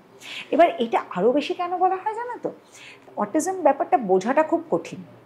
হ্যাঁ, ওই যে তার কাটা পাগল এটা বলে কিন্তু যারা আনএডুকেটেড শ্রেণী বা যারা অতটা হয়তো এনলাইটেন্ড নয়, তাদের মধ্যে তারা এই বাচ্চাগুলোকে সেভাবেই রেখে দেয়। শনাক্তকরণটা বেশি হয় শিক্ষিত পরিবারগুলোর মধ্যে, কারণ তারা সচেতন, তাদের একটা দুটো বাচ্চা, এই বাচ্চাটা অন্যরকম হলো কেন, তাই জন্য ডায়াগনোসিসটা অনেক বেড়ে যাচ্ছে। কিন্তু আবার এটাও বলা হচ্ছে এডুকেটেড পিপলদের বাচ্চাদের অটিজমটা বেশি হয়, তাই, যেটা কিন্তু নয়। কারণ তুমি যদি আজকে পিজি হসপিটালে যাও, দেখবে ইনস্টিটিউট অফ সাইকিয়াট্রির বাইরে কত লাইন দিয়ে দাঁড়িয়ে থাকে, দেখলে এত কষ্ট লাগবে, বাচ্চার কোমরে দড়ি বাঁধা, মা দড়ি ধরে দাঁড়িয়ে আছে। আমি পিজিতে লাস্ট 4 বছর ছিলাম, তো আমি ডিপার্টমেন্ট অফ ফিজিওলজিতে, তো আমি যেতাম, আমার ওখানে আইওপিতে কিছু কাজ থাকতো, তো আমি বলতাম যে দড়ি বেঁধে রেখেছেন কেন? বলছেন আপনাদের তো টাকা পয়সা আছে, গাড়িতে করে বাচ্চাকে নিয়ে যান, আমার বাচ্চাটাকে যদি দড়ি না বাঁধি বাসের তলায় চলে যাবে দৌড়ে। It is also point. কতটুকু সচেতনতা হচ্ছে, তাদেরকে যে একটু আগে দেখে দেওয়া যাবে, অটিজম বা এরকম সমস্যা যে ছেলেমেয়েদের আছে, তাদেরকে যে একটা আলাদা লাইন করে তাদেরকে, কারণ বাচ্চারা ওয়েট করতে পারে না, সেটা অ্যাকচুয়ালি কিন্তু হচ্ছে না। ব্যাপারটা কী হচ্ছে, এখন অটিজম শব্দটার সাথে পরিচিতি অনেক বেড়েছে, শহরভিত্তিক অনেক থেরাপি, অনেক স্পেশাল এডুকেশন এগুলো বাড়ছে, কিন্তু যে জনসাধারণের মধ্যে যে চিন্তা ভাবনাটাকে বাড়িয়ে দেওয়া, কেননা আমি তো অনেক মা বাবার সাথে কথা বলি যারা বিভিন্ন গ্রামাঞ্চল থেকে আসে, যারা সুন্দরবনে ট্রলার চালায় বাবা, উনি এসে, আমরা বলছি যে আপনাদেরকে কোনো মানে বিনামূল্যে সমস্ত চিকিৎসার ব্যবস্থা করা আছে। তখন বলছেন, আর চিকিৎসা বলতে থেরাপি, চিকিৎসা বলতে ওষুধ তখনই লাগে যখন বিহেভিয়ারাল সিমটমস অনেক বেশি বেড়ে যায়। তখন তারা বলছেন আপনি তো ম্যাডাম বিনা পয়সায় করে দেবেন, কিন্তু আমার সারাদিনের যে রোজগারটা সেটা তো হবে না ওকে আনতে গেলে, সেই পয়সাটা কে দেবে? তার থেকে আমার আরেকটা সন্তান যদি থাকে, ঠিক থাকে, তাহলে সে একে দেখবে। এই জায়গাটাই অসুবিধা হয়। সুতরাং থেরাপি বা স্পেশাল এডুকেশন নিয়ে তাদের দরজায় দরজায় পৌঁছতে হবে, না হলে কিন্তু শুধু শহর কেন্দ্রিক হলে হবে না। তবে কাজ এখন হচ্ছে, আস্তে আস্তে অনেকটা বাড়ছে। আমরা একটা মাদার্স মিট বলে একটা প্রোগ্রাম আমি করি 3 মাস অন্তর, সম্পূর্ণ বিনামূল্যে। আমাদের একটা মানে এইরকম যে এরিয়াটা দেখছো, এরকম জায়গায় প্রায় 100-র ওপর মা বাবা সব আসেন মাদার্স মিট নামে। আমি বলি মাদার্স হলে all father mother grandmother grandfather সবাই ওয়েলকাম। চেঞ্জ করে দাও, ফ্যামিলি মিট করে দাও জিনিসটা। এক্স্যাক্টলি, মাদার্স মিট বলে স্টার্ট করতে হয়েছিল তখন, কারণ মাদারদেরকে বার করার জন্য। তখন তো মাদারকে তো ট্রেনিংয়েই আসতে দিতেন না বাড়ির লোকেরা। ওকে, মাদাররা এলে বাচ্চাকে দেখবে কে? আর বাচ্চাকে নিয়ে বসে তো ওইভাবে ট্রেনিংটা করা যায় না। ওইটুকু 2-3 ঘন্টার জন্য মায়েদেরকে ছাড়তে পারছিলেন না বাড়ির লোকেরা। কি আমরা তো দেখতে পারি না। মাদেরও তো নিশ্চয়ই মেন্টাল ট্রমা হয়ে যায় তো, কষ্ট, পোস্টপার্টাম ডিপ্রেশন। হ্যাঁ, পোস্টপার্টাম ডিপ্রেশন তো, পোস্টপার্টামটা তো ধরো তোমার বাচ্চার জন্মের 6 মাসের মধ্যে, অটিজম তো তার মধ্যে বোঝা যাবে না, কিন্তু তার পরবর্তীকালে একটা স্পেশাল নিডস ফ্যামিলির মায়ের যে অবস্থা হয়, কি বলে, মানে এটা তো কন্টিনিউয়াস একটা ডিপ্রেশন চলছে না, তার তো সত্যি সারা জীবন থেরাপির দরকার। এবং তারপরে হোয়াট আফটার আস চিন্তা ভাবনা, এইটাও তো একটা বড় প্রশ্ন, যে এর পরে কি, আমার পরে কি, আমি তো দেখে নিলাম, তারপরে কি, তারপরে ওকে এভাবে কে বুঝবে? জানো, আমার এক বান্ধবী, সে স্পেশাল এডুকেটর নিজে, আমাকে বলেছিল তার ছেলে কোয়াইট সিভিয়ারলি অটিস্টিক। তো একদিন না তার সন্তান হারিয়ে গেছিল, যে পাচ্ছে না, কি অবস্থা, ছুটোছুটি করছে। She is a very well known special educator. তারপরে কি হয়েছে, ছেলেটা ঘুরতে ঘুরতে একটা বাড়ির সামনে চলে এসছে। সেই বাড়ির যে একজন মানে দিদিমা সুলভ একজন বয়স্কা মহিলা দেখে বুঝেছে, জামা কাপড় দেখেছে বেশ ভালো ঘরের ছেলে, তো বারান্দায় নিয়ে এসে লুচি তরকারি মিষ্টি খাইয়েছে। আর বারান্দায় একটা অক্টোপাস ছিল, সেখানে বাচ্চাটির ছেলে, বাচ্চার নয় 18 বছর বয়স, ঘুমিয়ে পড়েছে। তোর মা যখন খুঁজতে, মানে উনি বুঝতে পেরেছেন কেউ খুঁজতে খুঁজতে আসবে, উনি পুলিশেও জানাননি, খুঁজতে খুঁজতে এসছেন, তখন বলছে দেখুন তো আপনার ছেলে। তো তখন খুবই মানে ঈশ্বরের কৃপা যে এমন মানুষের সাথে দেখা হয়েছে। তো ওইখানে বাচ্চারই শুয়ে আছে। তো ওর মা আমাকে রাতে ফোন করে বলছে যে জানো তো অদিতি, আমি না ঈশ্বরের কাছে প্রার্থনা করিয়েছি যে ওকে না হারিয়ে দিও না, ও হারিয়ে গেলে তো আমি বাঁচতে পারবো না, ও কিভাবে আছে, তার থেকে ওকে তুমি নিয়ে নাও, কিন্তু ওকে হারিয়ে দিও না, হারালে তো। এটা ছেলে বলে, একটা মেয়ে যদি হতো, এবং এরকম তো অনেকে হারিয়ে যায়। হ্যাঁ, এবং তারপরে ও আমাকে একটা কথা বলেছিল, এটা তুমি খুব অবাক হই, বলছে জানো আমি না ঈশ্বরের কাছে প্রার্থনা করি আমাকে আর আমার ছেলেকে একসাথে মেরে ফেলো না, ওকে মেরে ফেলার পরে না আমাকে 5টা বছর বাঁচিয়ে রাখবে। তখন আমি বললাম এই 5টা বছর তুমি কেন চাইছো? অনেকে তো বলে আমার সাথেই আমার সন্তান চলে যাবে, বলছে না 5টা বছর একটু নিজের মতন বাঁচতে চাই। হ্যাঁ, ও কিন্তু সিঙ্গেল মাদার। হ্যাঁ, তা আমাকে বলেছিল 5টা বছর আমি নিজের মতন বাঁচতে চাই, আমি আজ অবধি বাঁচতে পারিনি নিজের মতন। হ্যাঁ, তো এইটা কিন্তু একটা মায়ের পক্ষে চাওয়াটা কিছু অন্যায় নয়, তার তো মানুষ আগে, তারপর তো সে, এবং একটা মা ভালো, আমি যেটা আমাদের সাম্য ফাউন্ডেশনের থেকে আমি সবসময় বলি যে মাকে ভালো থাকতে হবে। মা যদি সুস্থ স্বাভাবিক এবং সুন্দর মনে থাকতে পারে তাহলে কিন্তু শিশুর বিকাশ হবেই। কারণ ওরা তুমি বলো তোমার মেয়ে, তোমার যদি মন খারাপ হয় সবচেয়ে আগে দেখবে তোমার মেয়ে বুঝতে পারবে। একদমই তাই, একদমই তাই। আমি একটু চুলটা বেঁধে নিচ্ছি। হ্যাঁ, আমার চুল ফুলে ফেঁপে এদিক ওদিক চলে যায়, এরকম যেন হয়ে যায় শোন পাপড়ির মতন এরকম ভাবে। তোমাকে দেখে অদিতি একটা জিনিস মনে হয় যে বেঁচে থাকতে গেলে প্রবলেমস আসবে, সেটা কারোর বেশি হবে কারোর কম হবে, কিন্তু এই যে হাসি মুখে লাইফের প্রত্যেকটা টার্মোয়েল, প্রত্যেকটা কি বলবো আপস অ্যান্ড ডাউনসকে এইভাবে সামলে নেওয়া, হাসতে হাসতে হাসতে হাসতে কাট যায় রাস্তে। এটা কিন্তু আমি আমার ছেলেকে, তুমি যে গানটা বললে না কি সুন্দর, আমি এই গানটা ভীষণ মনে ভাবি, এটা আমাদের ছোটবেলায় শিক্ষণ ভারী মাঙের গান ছিল, হাসতে হাসতে কাট যায় রাস্তে জিন্দগি यूं ही चलती रहे, खुशी मिले या गम बदलेंगे ना हम, दुनिया चाहे बदलती रहे। এটা এত আমি ভীষণ সুন্দর। মানে আমি ওর সাথে জানো তো তুমি বললে কিরকম দেখো কানেকশন। এটা ফেসবুকে আমি একটা আমার কভার ফটোতে ওর সাথে একটা আমার ছবি ছিল ছোট্টবেলায়, মাথায় মাথায় ঠিকই আছে, আমি তার ক্যাপশন দিয়েছিলাম হাসতে হাসতে কেটে যায় রাস্তে। গানের লাইনস গুলো হ্যাঁ, এত ভালো এত ছিল, সুন্দর, সত্যি। তোমাকে দেখে আমি নিজে খুব ইন্সপায়ার্ড হচ্ছে। আচ্ছা একটু খাও প্লিজ। তুমি তো আমার বহুদিনের ফেভারিট, মানে আমরা আই থিঙ্ক আমরা সেম এতেই বিলং করি, হ্যাঁ। যে এজ গ্রুপে। কারণ আমার মনে আছে আমি যখন কলেজে পড়তাম তখন তুমি ওই একটা প্রোগ্রাম হতো না হাউ মাউ খাও। হাউ মাউ খাও, তখন তুমি মাথায় মাঝে মাঝে ওই ব্যান্ডানা বেঁধে আসতে আমার মনে আছে। আর বোধহয় একবার সেই টিং টিং টিং টিং করে বটল বাজানো হচ্ছিল, তখন তুমি খুব রোগা রোগা ছিলে, সেই মজা করে সেটা নিয়ে কথায় স্বরলিপি এরকম ভাবে বটল বাজে টিং টিং টিং টিং। এটা মীর বলেছিল হ্যাঁ তো? বলেছিল যে হাওয়া দিলে স্বরলিপির এরকম আওয়াজ হয়। আর এইটা একটা মজার ঘটনা, আমার ছেলে সিবিএসসির যখন ফর্ম এসছে, ফর্ম ফিল আপ হচ্ছে, ফর্ম ফিল আপে পরে অ্যাডমিট কার্ড এসছে, ওদের স্কুল থেকে একটা মক রিহার্সাল মতন হয়েছিল যে কীভাবে আনসার স্ক্রিপ্টসের ওপর লিখবে। তো এইবারে ওখানে ফাদার্স নেম লেখা আছে আর গার্ডিয়ানস নেম, এখনও ফাদার্স নেম মাদার্স নেম, কিন্তু ওদের অ্যাডমিট কার্ডে ফাদার্স নেম মাদার্স নেম আছে, কিন্তু আনসার শিটের ওপর ফাদার্স নেম বা গার্ডিয়ানস নেম লেখা আছে। তখন আমাকে বলছে ফাদার্স নেমের জায়গায় আমাকে মানে যখন প্র্যাকটিসটা হচ্ছে স্কুলে, সব মায়েরা পাশে বসে আছেন, আমাদেরকে তাকিয়ে বলছে আমি লিখে দিই I don't have a father. তখন আমি বলছি I don't have a father লিখতে হবে না, তুমি গার্ডিয়ানস নেমে আমার নামটা দেখো, ফাদার্স নেমে NA লিখে দাও। বলছে হ্যাঁ এটা ভালো, নট অ্যাভেলেবল।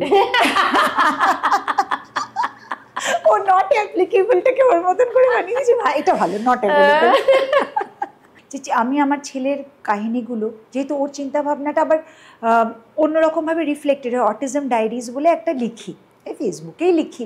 আচ্ছা, তাতে তোমার ফেসবুক পেজের ইয়েটা কি, যদি আমাদের আমাদের একটা সাম্য ট্রাস্টের পেজ আছে আর অদিতি বন্দ্যোপাধ্যায় নামেই আছে। অদিতি বন্দ্যোপাধ্যায় পেজে গিয়ে যদি লেখাগুলো পড়বেন নিশ্চয়ই হেল্প হবে আমার মনে হয়। অটিজম ডায়েরিজগুলো লিখি, মানে এক একটা কথাও এমন করে বলে, এত সুন্দরভাবে বলে যে আমার খুব ভালো। এই যে পাগলটা তুমি বললে, ও রাস্তায় একবার এরকম মানে ইল ক্ল্যাড জামা কাপড় খুব কম পরা মানুষকে দেখেছিল, তো তখন আমি বলছিলাম, আমাকে বলছে কি হয়েছে মা, জামা কেন পরেনি, হ্যাঁ দাদুটার জামা কেন, প্রাইভেট পার্টস কেন দেখা যাচ্ছে, হি ওয়াজ ভেরি স্ট্রেট এরকম। তো আমি বললাম যে ওনার কিছু একটা সমস্যা হয়েছে, হয়তো আমি তখন কি বলবো আমি বুঝতে পারছি না, but I don't want two মানে কনসিয়াসলি ইউজ দ্য ওয়ার্ড পাগল বা এরকম কিছু, বিকজ আমি এটা ইউজ করি না। তো আই সেড যে হয়তো মেন্টাল ব্যালেন্সটা উনি হারিয়েছেন কোনোভাবে।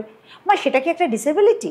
আমি বললাম ডিসেবিলিটি কিনা বলতে পারবো না, কিন্তু ওনার একটা অসুবিধে বা অসুস্থতা হতে পারে। ও তাহলে ডিসঅর্ডার, ডিসেবিলিটি বা ইলনেস? তখন আমি বলছি হতে পারে। ও তাহলে তো এটা ইলনেসের প্রবলেম, এটা দাদুর প্রবলেম নয় মা, এটা ইলনেসটার জন্য দাদু এরকম করছে, কিন্তু এটা দাদুর নিজের তো কোনো দোষ নেই, দিয়ে দাদুর তো এটা যার জন্য ইলনেসটা দাদুকে বোঝাচ্ছে যে তোমাকে জামা কাপড় পরতে হবে, এটা দাদু বুঝতে পারছে না। ও যেটা বুঝতে পারছে এটা কিন্তু অন্য মানুষরা বুঝতে পারছে। ওই যে এডুকেটেড, ও একটা সময় বলতো আমার কোনো ডিসেবিলিটি নেই, বিকজ কোনো মানুষ মেনে নিতে চায় না যে আমার একটা অসুবিধা আছে। সেটাকে বোঝাতে আমার হচ্ছে যে ডিসেবিলিটি সবার মধ্যে কিছু না কিছু আছে, বাট ওই ডিসেবিলিটিটা তোমাকে চ্যালেঞ্জেসের সাথে কিছু সুপার পাওয়ার্সও দিয়েছে। সুপার পাওয়ার কথাটা আমি নিয়েছি প্রণব বক্সি বলে first autistic model from India আছে, ওর মা আমার সাথে খুবই যোগাযোগ আছে, এবং ওর মাই ওকে বলেছে autism is my super power, এটাই ছেলেকে বলে she prepared her son. Therapy যে তোমরা করো, ওই থেরাপিগুলোতে অ্যাকচুয়ালি হয় মানে ইমপ্রুভমেন্ট আসে? হ্যাঁ ইমপ্রুভমেন্ট হয়। কি করো এই যে দেখো থেরাপি মানেটা কি, থেরাপি মানে ধরো একটা সাধারণ একটা মানুষের স্ট্রোক হয়েছে, ওকে, তার একটা ব্রেনের একটা পার্ট হ্যামারেজ হওয়ার দরুন হয়তো তার অপোজিট পার্টে কোনো জায়গায় প্যারালিসিস হলো, সেই হাতটা তার কাজ করছে না, সেই হাতটাকে যতটা পারা যায় কাজ করানোর জন্য আমরা কি করি, ফিজিওথেরাপি করি, অকুপেশনাল থেরাপি করি, বিভিন্ন এক্সারসাইজ করাই। তার কারণ এই যে মাসেলকে সাপ্লাই করছে যে স্নায়ুগুলো, নার্ভ, সেগুলোকে সচল করে ব্রেনে যে পার্টটা অ্যাফেক্টেড সেটা তো খারাপ, কিন্তু তার পাশে অন্যান্য অনেক পার্ট আছে যারা কিন্তু আবার সেটাকে সচল বা কাজ করাতে হেল্প করতে পারি, বাট থ্রু প্র্যাকটিস। আজকে প্রথম দিনেই তো আমি এরকম কাঁটা চামচতে খেতে পারতাম না, ছোটোবেলায় আমরা সবাই শিখতে কাঁটা চামচতে খাওয়া শুরু করি।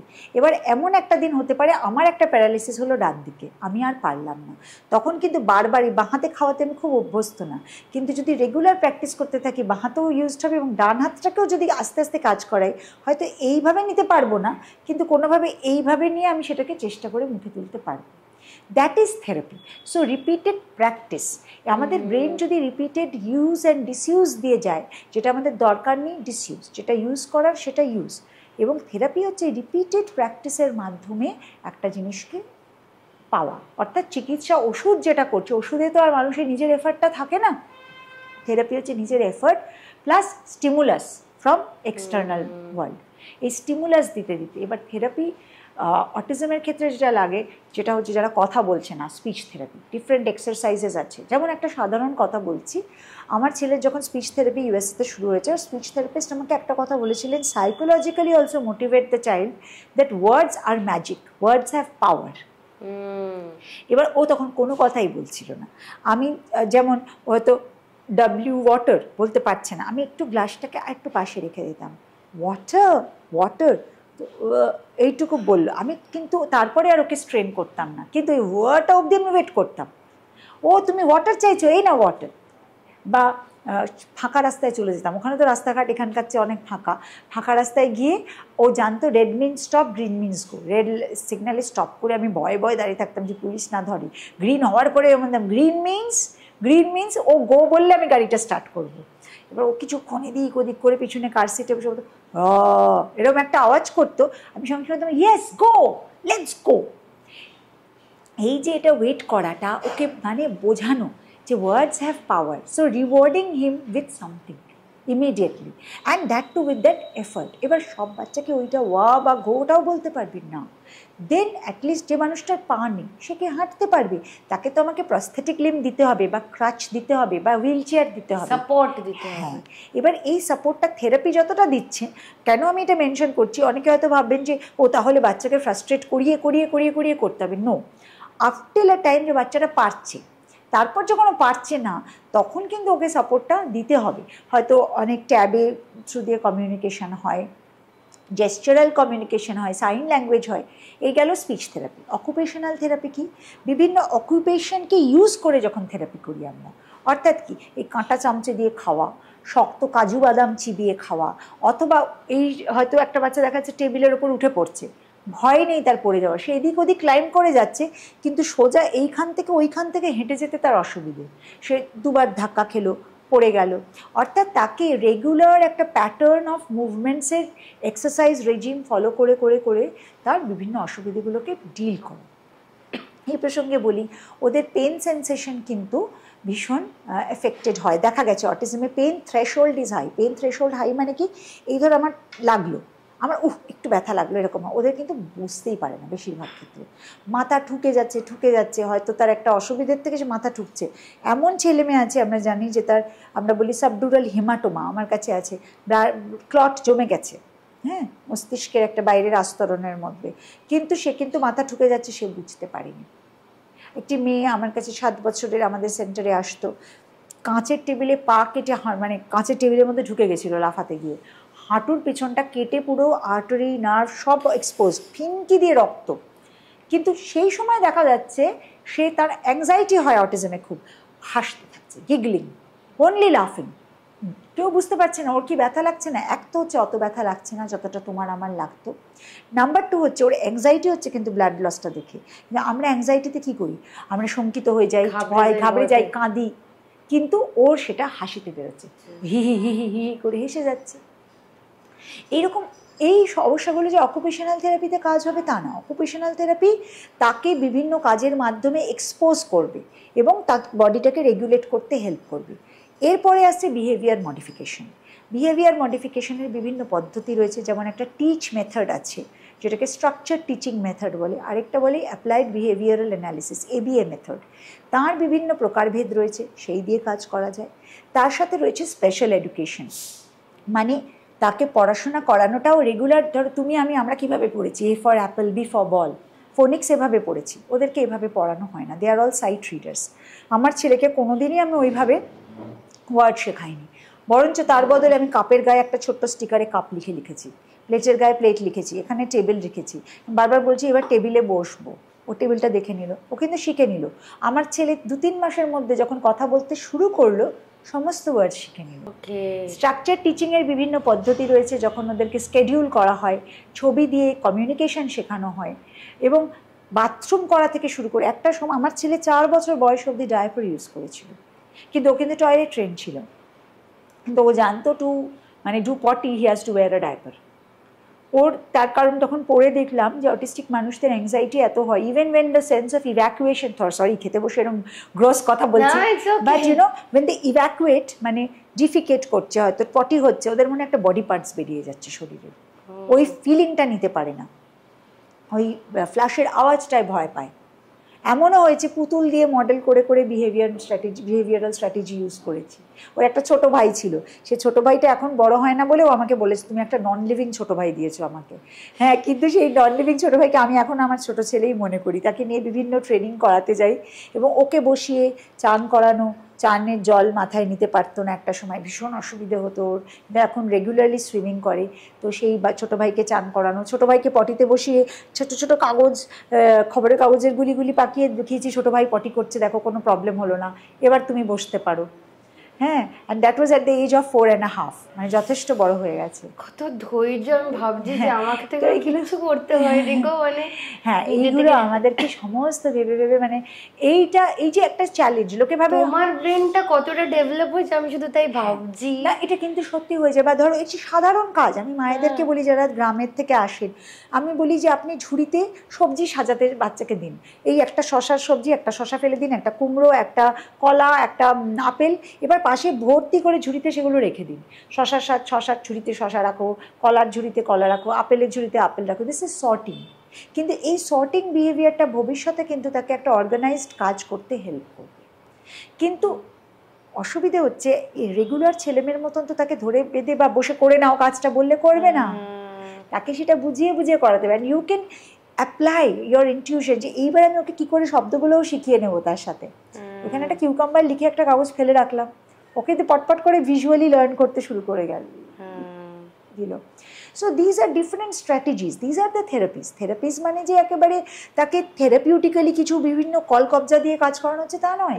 আমরাও করি থেরাপি, যে কাজ যে কিভাবে সেই ব্যাপারটাকে ভোলাবো, কিন্তু এতটা জটিল ভাবে আমি কখনো, ধরো চিপসের দোকানে গেলেই চিপসের যে মচমচ আওয়াজ প্যাকেটের, ওটাতেই ধাবিত হয়ে যাচ্ছে দৌড়ে, গাড়ি ফিয়ার অফ ডেঞ্জার নেই, গাড়ির সামনে ছুটে চলে যাচ্ছে, এগুলো ভীষণ অসুবিধে হয়। তো এগুলো আমরা ওই জন্য বললে যে চলে গেছে কারোর, হ্যাঁ জানে না ভবিষ্যৎ কি হতে পারে, মেয়ে যদি যেত তাহলে কি হতো, আমি সেটা নিয়ে খুব বলছি যে একটি মেয়ে এবং মেয়েদের ক্ষেত্রে সমস্যাটা স্বাভাবিকভাবে আমরা জানি যে মানে আর কি বলবো, আজকের যুগে মেয়েদের আমরা জানি, আমি নিজেও জানি একজনকে পুতুল পিসি ছিল, মানে কতবার যে রেপড হয়েছে এবং কতবার যে প্রেগনেন্ট হয়েছে, সেটাই বলছি যে তখন তো এত ট্রিটমেন্ট হতো। এবং এই যে হোয়াট আফটার আস চিন্তা ভাবনা, যে কোথায় ওদেরকে রেখে যাব, কারণ একটা রিহ্যাবিলিটেশনের ব্যবস্থা করেও যে তারা সঠিকভাবে যত্ন নেবে, বিভিন্ন রিহ্যাবিলিটেশন সেন্টার বা যারা ভবিষ্যতে রেসিডেন্সিয়াল ফ্যাসিলিটি করেছে, খবর আসে একটা বাচ্চা ড্রাউন্ড হয়ে গেছে, একটা ছেলে বা মেয়ে, বা রেপড হয়েছে, বা এইসব ঘটনাগুলো একটা জায়গায় বিশ্বাস রাখতে হবে, যেমন মা বাবাকেই এগিয়ে আসতে হবে। তবে তার জন্য কিছু সংস্থা এগোচ্ছে এখন অনেক জায়গায়। কোনো সাহায্য পাচ্ছ? দেখো, সরকারিভাবে নিয়ম কানুনটা হয়েছে, ন্যাশনাল ট্রাস্ট একটা অ্যাক্ট বার করেছে, যেখানে অটিজমকে মান্যতাই দেওয়া হয়েছে 2014 থেকে 16-র মধ্যে। তার আগে অটিজমটা মেন্টাল রিটার্ডেশনের আন্ডারে ছিল, এখন সার্টিফিকেট অটিজমের নামে আসছে। সরকারি অনুদান বা সেরকম কিছু নেই, হ্যাঁ, তবে হ্যাঁ একটা সেন্ট্রাল গভর্নমেন্টের নিরাময় ট্রাস্ট আছে, নিরাময়ের মাধ্যমে তারা এই সমস্ত যে থেরাপিজের যে খরচা তার সুবিধে পেতে পারেন। আরেকটা আছে আমাদের পশ্চিমবঙ্গ সরকারের, তারা মানবিক পেনশন দেয় মাসে 1000 টাকা ডিসেবল ছেলেমেয়েদের জন্য। আর এই কিন্তু ব্যাপারটা হচ্ছে কি বলতো, অনুদান বা টাকা পয়সাটা বড় কথা নয়, ব্যবস্থা তাদের এডুকেশনের ব্যবস্থা, তাদেরকে রিহ্যাবিলিটেট করা, যাতে বাবা মা থাকুক বা কেউ থাকুক, তারা নিজেদের স্বাবলম্বী হওয়া, যে রোজগার করে, এটাই হচ্ছে বড় ব্যাপার। দেখো, পড়াশোনা স্পেশাল এডুকেটর যারা, তাদেরকে এখন অবধি শিক্ষা ব্যবস্থা মানে ডিপার্টমেন্ট অফ এডুকেশনের আন্ডারে তারা না, তারা এখনও অন্য ডিপার্টমেন্টের আন্ডারে, যেখানে child development, women and child development, disabilities commission, তার আন্ডারে। If they do not fall under the department of education, এখন নিয়োগ করা হচ্ছে বিভিন্ন জায়গায় স্পেশাল এডুকেটরদের, কিন্তু সংখ্যাটা অত্যন্ত কম যে মাত্রায় রয়েছে। যদিও রিসেন্টলি খুব দুঃখজনকভাবে দেখলাম আমেরিকাতে অনেক রিসার্চ বন্ধ করা হচ্ছে NIH-এর অন অটিজম, সেটা আবার আরেকটা দুঃখের ব্যাপার। মানে ওরা নাকি সব থেকে রিচ কান্ট্রি, সব থেকে ওদের ওখানে অটিজমের সংখ্যাটাও সবচেয়ে বেশি। এবং কিছুদিন আগে একটা লেখা পড়লাম, মানে সাংঘাতিক, একটি ছেলে চিৎকার করছিল এবং সে বেরিয়ে এসেছিল বোধহয় ছুরি হাতে বাড়ির থেকে, সিভিয়ারলি অটিস্টিক। তার মা তাকে বুঝিয়ে শুনিয়ে ছুরিটা নেওয়ার চেষ্টা করছিল, দূরে একজন কপ পুলিশ দেখতে পেয়েছে, সে ছুরি হাতে বাইরে শ্যুট করে মেরে দিয়েছে বাচ্চাটাকে তার মায়ের সামনে। তার মা তখন বলছে যে ডোন্ট শুট হিম, আমি ওর হাত থেকে ছুরি নিয়ে নেব, ওই রকম এর আগেও অনেকবার করেছে। So if this is the understanding, so sad. যাই হোক, আর খারাপ কথা না বলে আমি তোমার কাছ থেকে সাজেশন চাইছি। ধরো একটা সরকারকে বা একটা পরিবেশকে, একটা সমাজকে যদি আমরা বলতে চাই কি কি করলে মানে জন্ম থেকে মৃত্যু অবধি তাদেরকে আমরা সিকিওর করতে পারি। দেখো, প্রথম থেকে it has to be from the very beginning. Autism diagnosis এখন 3 বছর বয়সের মধ্যে হয়ে যাচ্ছে। ওকে, প্রথম কথা, এই যে বিভিন্ন থেরাপিসের কথা বললাম, সেগুলোকে একটা ইন্টিগ্রেটেড ওয়েতে করতে হবে। প্রথম কথা, মা বাবা ওই দৌড়োদৌড়ি করে এই ডাক্তার ওই সাইকোলজিস্টের কাছে গিয়ে এর কাছে না শুনবে, এর কাছে হ্যাঁ শুনবে, যেটা সব থেকে problem. There should be an integrated facility, যেটা আমি ইউএসএতেও দেখেছি। একটা রুমে বসে ডাক্তার, স্পেশাল এডুকেটর, টিচার, আমাদের ইগোগুলোকে ভাঙতে হবে। থেরাপিস্ট এক পেজে থেকে they will first diagnose the child, that is very important. তারপরে তার একটা প্ল্যানিং হওয়া উচিত যে তার পরপর কী কী কাজ তার সাথে হতে পারে, এবং সে রেগুলার স্কুলে যেতে পারবে। আমাদের দেশে রেগুলার স্কুলে ইনক্লুসিভ কারিকুলামে অটিস্টিক ছেলেমেয়েদের নেওয়া হয়, কিন্তু যারা নন ভার্বাল তাদেরকে নেওয়া হয় না, তার কারণ school is not equipped for that. একজন স্পেশাল এডুকেটর, সিবিএসই নর্মস যখন বলছে 1:11 special educator is to number of special needs children, সেখানে এক একটা স্কুলে 1:60-70 হয়ে যাচ্ছে। একজন স্পেশাল এডুকেটরের পক্ষে সম্ভব নয়। যিনি আমাদের ক্লাস 2-এর যিনি teacher, with due respect to their qualification and তারা বহু বছর 2-3 বা প্রাইমারি স্কুলে পড়াচ্ছেন, তাকে হঠাৎ করে আমি যদি হাই স্কুলে পড়াতে দিই, উনি কি পারবেন? না। হাই স্কুলের টিচারকে হঠাৎ প্রাইমারি স্কুলে দিলে পারবেন না। কিন্তু স্পেশাল এডুকেটর দেখছে from primary school to high school. তাহলে কি হচ্ছে, সাপোর্টটা অ্যাডিকুয়েট হচ্ছে না। বেশিরভাগ ছেলেমেয়ে স্পেশাল নিডসের ক্ষেত্রে হুমড়ি খেয়ে পড়ছে মিডল স্কুল লেভেলে এসে, যারা চেষ্টা করছি ইনক্লুসিভ কারিকুলামে এগোতে। তারপরে স্কুলে বুলিড হওয়া তো আরেকটা বড় ব্যাপার। বা এমনকি আমার ছেলের স্কুলে আমি এটাও শুনেছি, আমার ছেলের ক্ষেত্রে নয়, আরেকটি মেয়ের ক্ষেত্রে, তাকে একটি বাচ্চা এসে বলেছে, আমার মা বলেছিল তোমার মেয়ের ছোটোবেলায় একটা অ্যাক্সিডেন্ট হয়েছিল, তারপরেও পাগল হয়ে গেছে। তো এই যে আন্ডারস্ট্যান্ডিংগুলো, এই যে লড়াই করতে করতে এগিয়ে যাওয়া, স্কুলের এমন ব্যবস্থা রাখতে হবে যে হাই স্কুলেও there should be special educators who should be able to teach those subjects. হ্যাঁ, এবং আমরা যদি দেখি আমাদের পাশে আছে, আমরা অনেকটাই নিজেরাও এডুকেটেড হতে পারবো। এবং তারপরে যেটা, আমাদের স্টেট বোর্ড থেকে শুধু রাইটার দেওয়া হয়, রাইটার দিয়ে এমন ছেলেমেয়েও পাশ করে যাচ্ছে যারা সত্যি কথা বলতে সেইভাবে এডুকেশনটা পারসিউ করতেই পারতো না। তাদেরকে কিন্তু ভোকেশনাল স্কিলসে রাখতে হবে। তার পাশ করাটা তার মা বাবার মানসিক শান্তি, চিত্তপ্রসাদ হতে পারে, তার তো কোনো লাভ নেই, সে তো ফাইনালি গিয়ে চাকরির জগতে দাঁড়াতে পারছে না।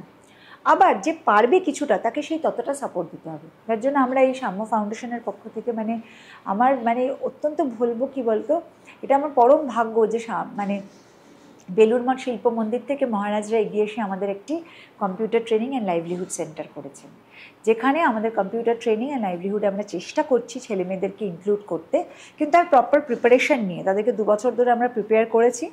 ওদের একটা পিয়ার স্ট্রাকচার তৈরি করা, ওদের একটা গ্রুপ তৈরি করা। বন্ধু বান্ধব ভীষণ দরকার এই বয়সে, কিন্তু যে বন্ধু আমাকে বুঝবে। আমরা রেগুলার ছেলেমেয়েদেরও ডাকি to come and volunteer, to talk to them. Regular পিপলকেও ডাকি, বিভিন্ন সংগঠন কাজ করছে, কিন্তু তারা তো সবাই ট্রাস্ট বা এনজিও, সরকারি স্তর থেকে তো হতে হবে। এক্স্যাক্টলি, একটা রেসিডেন্সিয়াল ফেসিলিটি খুব বেশি কিন্তু লাগে না এটা করতে। এই যে ধরো থেরাপিগুলোর কথা তোমাকে বললাম, এগুলো খুবই খরচ সাপেক্ষ, তার কারণ মুষ্টিমেয় কয়েকটা জায়গায় এটা রয়েছে।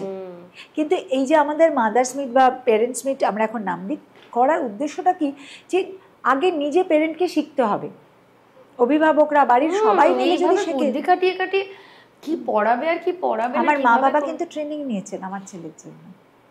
এই যে ধরো ব্যাঙ্গালোরে এসএপি ল্যাব, মাইক্রোসফট, এরা কিন্তু অটিস্টিক পার্সনদের জন্য আলাদা জব ফ্যাসিলিটি ক্রিয়েট করে। দ্যাট ইজ দেয়ার, কারণ এদের মধ্যে ফটোগ্রাফিক মেমোরি খুব ভালো, ডেটা, এরা নাম্বার ভুল করে না, এরা প্রুফ রিডিং খুব ভালো করে, যেটা আমরা ট্রেনিং দিচ্ছি এখন। এবং ব্যাঙ্গালোর, বম্বের মতন জায়গায়, বম্বেতে তো আমাদের একটা মেন্টর অর্গানাইজেশন আছে, ইয়াস চ্যারিটেবল ট্রাস্ট, আরবান ক্যাফে, যেটা ফার্স্ট ক্যাফে হয়েছিল ফর পার্সনস উইথ ডিসেবিলিটিস। এখন তো এখানে কলকাতাতেও আই ক্যান ফ্লাই ক্যাফে আছে, অনেক কিছু হচ্ছে। কিন্তু আমি যেটা মনে করি হাতে ধরে করিয়ে দেওয়া না, এবল ফেবল রয়েছে, খুব ভালো কাজ করছে তারা, আমি মনে করি হাতে ধরে কাজ করানো না, ওদেরকে ইন্ডিপেন্ডেন্ট করতে হবে। যদি সমাজ তৈরি হবে, সমাজকে আমাদের সচেতন করতে হবে, সমাজকে এগিয়ে আসতে হবে, কিন্তু সমাজ কিন্তু বাবা একটা জায়গা ছেড়ে দেবে না যদি না তাদের থেকে কিছু পায়। It has to be mutual.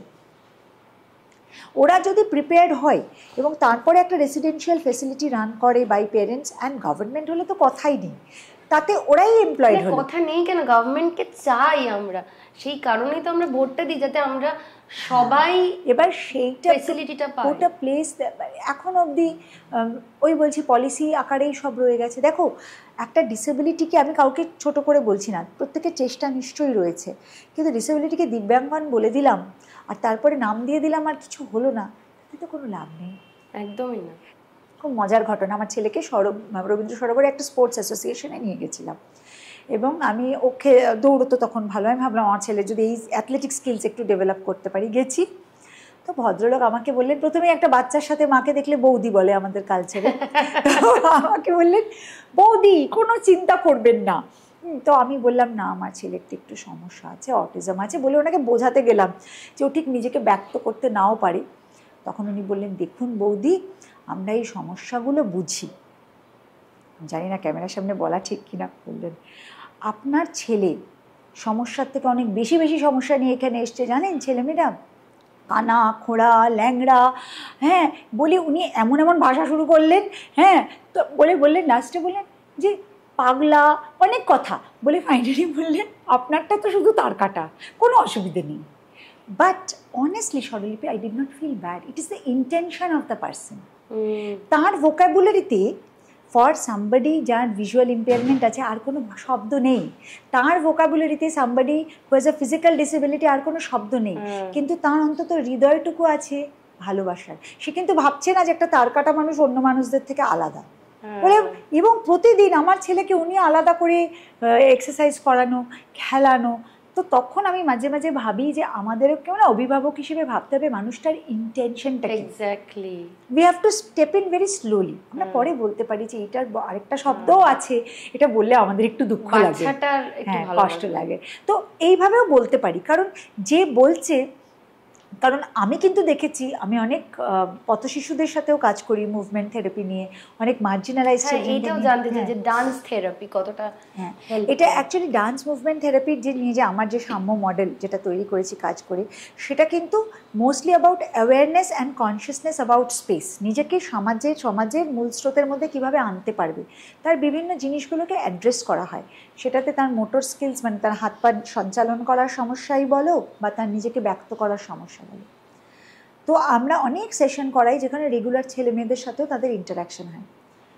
Unfortunately যারা খুব এই ক্রিমি সোসাইটিতে বিলং করে তারা তাদের ছেলে মেয়েদেরকে এদের চ্যারিটেবল পারপাসে ইউজ করতে পারে, কিন্তু তারা তাদের সাথে খুব একটা মেলামেশা করানোর জন্য আগ্রহী হয় না। কিন্তু মেলামেশা করানোর জন্য কিন্তু ভীষণভাবে এগিয়ে আসে যারা, যে মানুষগুলো পথে থাকে। আমি একটি ড্রামা ক্লাসে আমার ছেলে যায়, আমি দেখি অনেক ছেলে মেয়ে ফ্রম মার্জিনালাইজ সেকশন আসে, কি সুন্দর বন্ধুত্ব। কারণ সেখানে না ওদের মধ্যে অনেক কিছু না পাওয়া আছে, ওরা একটু অ্যাকসেপ্টেড ফিল করলে আর এরাও একটু অ্যাকসেপ্টেড ফিল করলে সেখানেই কিন্তু আসল জায়গাটার মেলবন্ধন ঘটে। আমি বললাম না যে মানুষটার ইন্টেনশনটা দেখতে হবে আমাদেরকে। ফিউচার নিয়ে কি প্রজেক্ট, কারণ যখন বাবা মা থাকবে না, গভর্নমেন্টের ডাইরেক্টলি যে আলাদা ফর অটিজম কিছু আছে তা নয়, সেখানে তারা সেই যারা পেভমেন্ট ডুয়েলার্স তাদেরকেও নিচ্ছে, তার সাথে যারা স্পেশাল নিডস মানুষ তাদেরকেও নিচ্ছে। তো এটা না ঠিক সুবিধে হয় না, কারণ কি তারা তো যাই হোক না কেন তাদের রিকোয়ারমেন্টগুলো আলাদা আলাদা।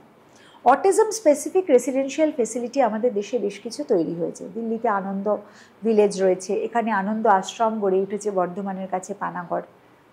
ইন্ডিয়া অটিজম সেন্টার একটা করছে শিরাকোলে, খুব ভালো কাজ হচ্ছে। আরোগ্য সন্ধান বলে একটা আছে, কিন্তু এই যে বললাম সবই এনজিও বা ট্রাস্টরা তৈরি করছে, সরকারি স্তরে কিছু নেই।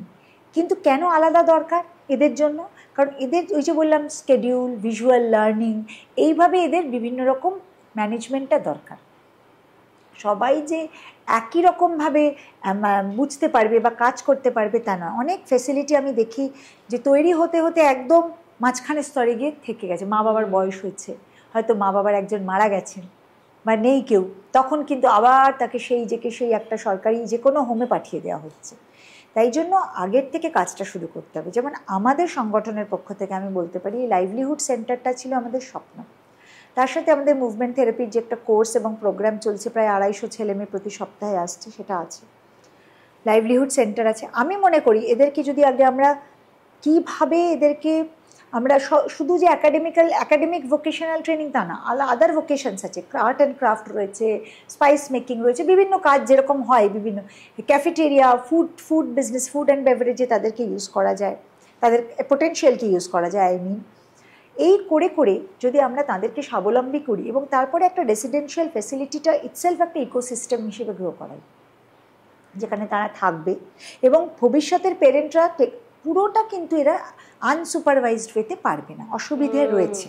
ধরো আমার ছেলেকে যদি আমি মনে করি আমার ফ্ল্যাটেও একা থাকবে ভবিষ্যতে, পরে অসুবিধে আছে, সে বাড়ির ট্যাক্স পে করা টাইমে বা হঠাৎ কোনো একটা লিগাল ডিসপিউট হলো, যেগুলো আমাদের জীবনের অঙ্গাঙ্গিভাবে থাকে, সেটা ওকে কে গাইড করবে? What we want to make sure first is to give them a happy life, productive life.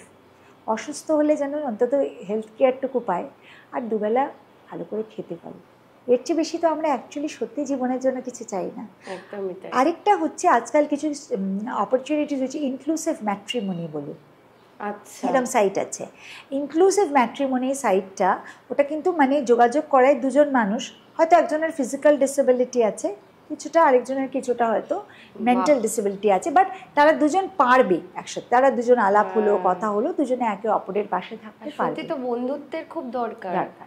তবে সেটার জন্য দেখতে হবে যে সে কতটা পারছে। হয়তো খুবই সিভিয়ার লেভেল অফ ডিসেবিলিটি রয়েছে, তখন কেউ যদি সাগ্রহে না আসে, এটাও তোমাকে বলি, হ্যাঁ, একটি মা আমার কাছে এসেছিলেন, একজন মা এসে বলছেন আমার ছেলেকে আপনাদের মুভমেন্ট থেরাপি প্রোগ্রামে ইনক্লুড করুন।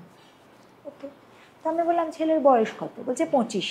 আমার ছেলে কিন্তু অনেক কিছু করতে পারে না, কিন্তু বাড়িতে শান্ত মনে সব কাজ জলটল ভরতে পারে, আর আমার ছেলেকে আমি বিয়েও দিয়ে দিয়েছি। বললাম বিয়ে দিয়ে দিয়েছেন? তো বললাম কেন, মানে কার সাথে বিয়ে দিয়েছেন? বলছেন না, একটি মেয়ে, খুব গরিব ঘরের মেয়ে, জানেন তো, ও ঠিক ভালো করে খেতে টেতেও পেতো না বাড়িতে, এখন তো আমি ওকে রেগুলার সপ্তাহে 2বার করে মলে নিয়ে যাই, আমার সাথে বেড়াতেও যাই, ও এরম জীবন কোথায় পেতো বলুন? হ্যাঁ, but honestly I was shocked. সেই মেয়েটার জীবনটা ভাবো তো, সে তো স্বেচ্ছায় এই জীবনটা নিয়ে নেয়নি।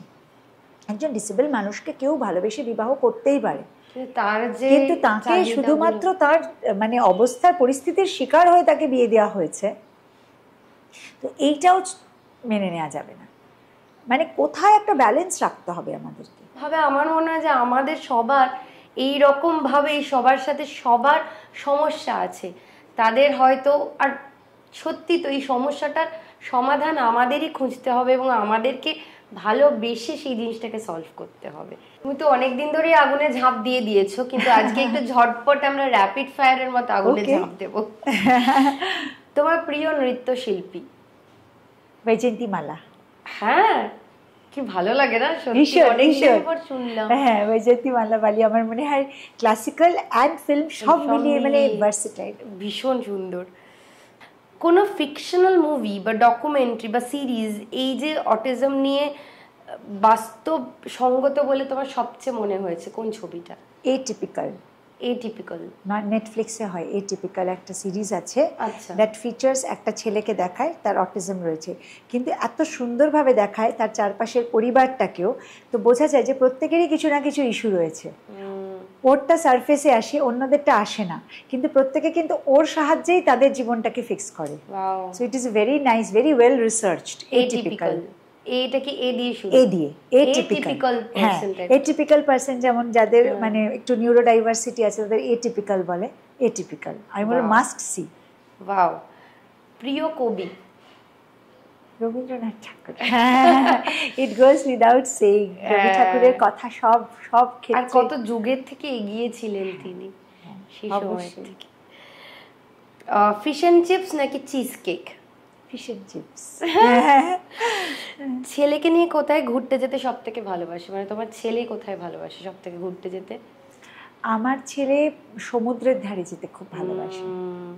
ও সমুদ্র, আমি পাহাড় বেশি পছন্দ করি কিন্তু ও সমুদ্র খুব ভালো লাগে। স্যাক্রিফাইস করে মাঝে মাঝে যে মায়ের জন্য যাই? না, ও পাহাড়ে গিয়ে লাস্ট টাইম অরুণাচল প্রদেশে গিয়ে বলেছে আর আমি এত ঠান্ডার মধ্যে আসবো না, আমার একদম ভালো লাগছে না, হাত পা ঠান্ডা হয়ে যাচ্ছে। তো আই হ্যাভ ডিসাইডেড যে ঠিক আছে, কিন্তু ও জল কিন্তু খুব ভালোবাসে না, কিন্তু সমুদ্র দেখতেও খুব ভালোবাসে, ওকে খুব অ্যাট্রাক্ট করে। তো সেই জন্য আমারও এখন সমুদ্রের ধারে যেতে ভালো লাগে। শেষ তোমার প্রশ্ন। দারুণ লাগলো। আমরা একটা কবিতা দিয়ে শেষ করব, কিন্তু তার আগে তোমাকে কিছু উপহার দিতে চাই। আচ্ছা, থ্যাংক ইউ। তোমার জন্য ডেজের তরফ থেকে আছে 30% ডিসকাউন্ট ভাউচার। Thank you. প্রতীক্ষণের তরফ থেকে আছে 30% ডিসকাউন্ট ভাউচার। লাস্ট ফাদার পাবলিকেশনের তরফ থেকে আছে 30% ডিসকাউন্ট ভাউচার। হাটারি গ্রিলসের তরফ থেকে আছে 750 রুপিজের একটা ভাউচার। আর আবার বৈঠকের তরফ থেকে এটা ঈশানের জন্য একটা 1000 রুপিজের ভাউচার। তাহলে কালকেই এবার আমাকে ওকে নিয়ে বলবে যে স্বরলিপি বলেছে যে ফিশ ফ্রাই তো পাঠাচ্ছি, তার সাথে আবার ডাকার জন্য ইনভিটেশন পাঠাবে। আরো আছে জুটিফুলের তরফ থেকে একটা কোস্টার, খুব সুন্দর ওরা কাজ করছে। আর ও স্টোরের তরফ থেকে একটা চশমার কোম্পানি আমাদের যোধপুর পার্কে আছে, খুব সুন্দর ওদের একটা গিফট হ্যাম্পার। আর একটা জিনিস আছে, ওরে বাবা, এটা পুরো তত্ত্ব। হ্যাঁ নিশ্চয় ভালো লাগবে, এটা তো ভীষণ আমার ছেলের ফেভারিট। হ্যাঁ, অন্নপূর্ণা স্বাদিষ্টের তরফ থেকে একটা gift hamper. Thank you very much. Thank you. Aditi আজকে আমাদেরকে অনেক কিছু শেখালো। আমার মনে হয় যেটা আমরা সব থেকে বড় শিখলাম যে মানুষ হওয়ার সঠিক দায়িত্বটা কি।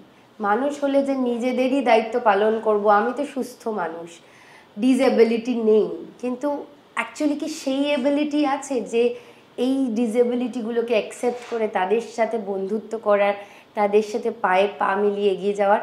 আজকে অদিতি আমাদেরকে সেই এবিলিটিসগুলো শেখালো যে সত্যি তো জিমে যখন ন্যানো জোরে জোরে চিৎকার করে গানের সাথে, গান না চললে খুব রেগে যায় ন্যানো, তখন সবাই খুব রেগে যায়, কেউ ভাবে না যে হ্যাঁ ওর গানটাতেই ওর হাত পাগুলো মুভ হচ্ছে। আমরা যদি একটু ভাবি এই কথাগুলো, একটু সবার কথা ভাবি, বেশি সময় লাগে না, শুধু একটু মানবিক হলেই আমার মনে সবটা হয়ে যায়। আর যে পুরুষেরা মনে করেন যে এই সন্তানটা আমার নয়, অবভিয়াসলি আপনার দায়িত্ব নিতে শিখুন, এবং যদি দায়িত্ব নিতে না চান এইভাবে ছেড়ে চলে যাবেন না। অন্তত আর্থিক সহযোগিতাটাও না অনেকটা, উনি শিক্ষিত, যারা শিক্ষিত তারা হয়তো দায়িত্বটা নিতে পারে, কিন্তু তাদের পরিবার, যে পুরুষ চাইছে না তাদের পরিবারও যদি বলেন যে অন্তত আর্থিকভাবে সহযোগিতা করো। সবাই তো সেরকম ভাবে স্বাবলম্বী নয়। সত্যি তো তাই, কোনো সময় হয়তো আপনারও সমস্যা হতে পারে। তাই আপনি মনে করুন যে আমি সাহায্য করে নিজেটাই নিয়ে নিন না যে হ্যাঁ কি ভালো লাগছে সাহায্য করে, দেখুন না কতটা আনন্দ হতে পারে। এইটা দিয়ে আজকের অনুষ্ঠান শেষ করব। এত কিছু জানলাম, অনেকদিন পর একটা অনুষ্ঠান যেখানে অনেক কিছু জানলাম। একটা ছোট্ট কবিতা অদিতি পড়ে শোনাবে, আর এটা দিয়ে আজকের অনুষ্ঠান শেষ হবে। Thank you. এই কবিতাটা লিখেছিলাম ওয়ার্ল্ড অটিজম অ্যাওয়ারনেস ডে দিন 2021-এ। তো কবিতার নাম হচ্ছে অন্য গোপাল, দন্তন্বয় জাফলা, মানে অটিজমের অটাকে রাখতে চেয়েছিলাম। খোকা কথা বলে না, খোকা ফিরে দেখে না, খোকা আবোল তাবোল বকে, খোকা কাছে আসে না। মা বলে বাবু তুই, মা ডাক একবার, মা ডাক শোনার তরে চুমা খাই বারবার। খোকা হাসে খল খল, মার চোখ ছল ছল, পাগলের মা তাকে ডাকে মূর্খের দল।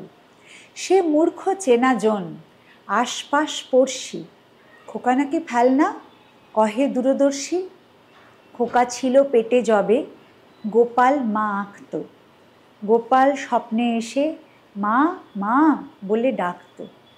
যবে থেকে কোলে এলো সব ডাক থেমে গেল, ঘর মার ভেঙে গেল, রইল মা ক্লান্ত। চোখে চোখ না রেখেও অবিরত দৌড়েও খোকা শুধু মাকে বোঝে, করে মাকে শান্ত। কাঁদতে দেয় না খোকা, জোরে এসে কামড়ায়, চিবুক মায়ের টেনে মাকে যেন সামলায়। বড় হয়ে ওঠে খোকা, লোক লোক ভাব তার, 6 ফুটের গোপাল সে, লোকে ভাবে ছেলে কার। মা আর গোপাল হাঁটে, হাতে হাত ধরা থাকে, একসাথে কতদিন কত পথ বাকি আর, সে কথা মা ভেবে ডরে, তবুও সে বুক বাঁধে, গোপাল আছে যে সাথে, ভয় নেই আর তার।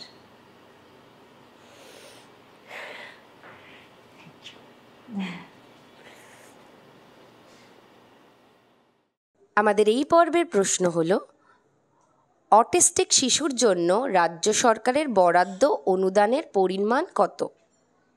এই এপিসোডের প্রশ্ন হলো, অটিস্টিক শিশুর জন্য রাজ্য সরকারের বরাদ্দ অনুদানের পরিমাণ কত? ঝটপট উত্তরটি দিয়ে দিন নিচে দেওয়া ইমেল আইডিতে। আর অনুষ্ঠানটি ভালো লাগলে অবশ্যই শেয়ার করুন, সাবস্ক্রাইব করুন, আর হ্যাঁ, হাইপটা প্রেস করতে কিন্তু ভুলবেন না। ধন্যবাদ।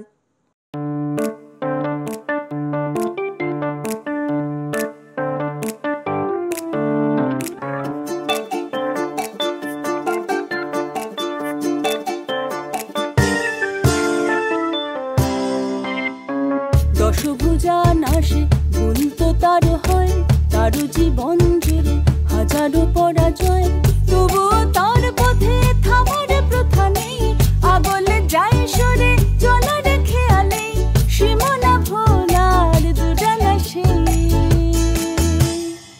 কপালে লেখা টেখা কিছু নেই, আছে যা তাকে বলে ধপ, কপালে লেখা টেখা কিছু নেই, আছে যা তাকে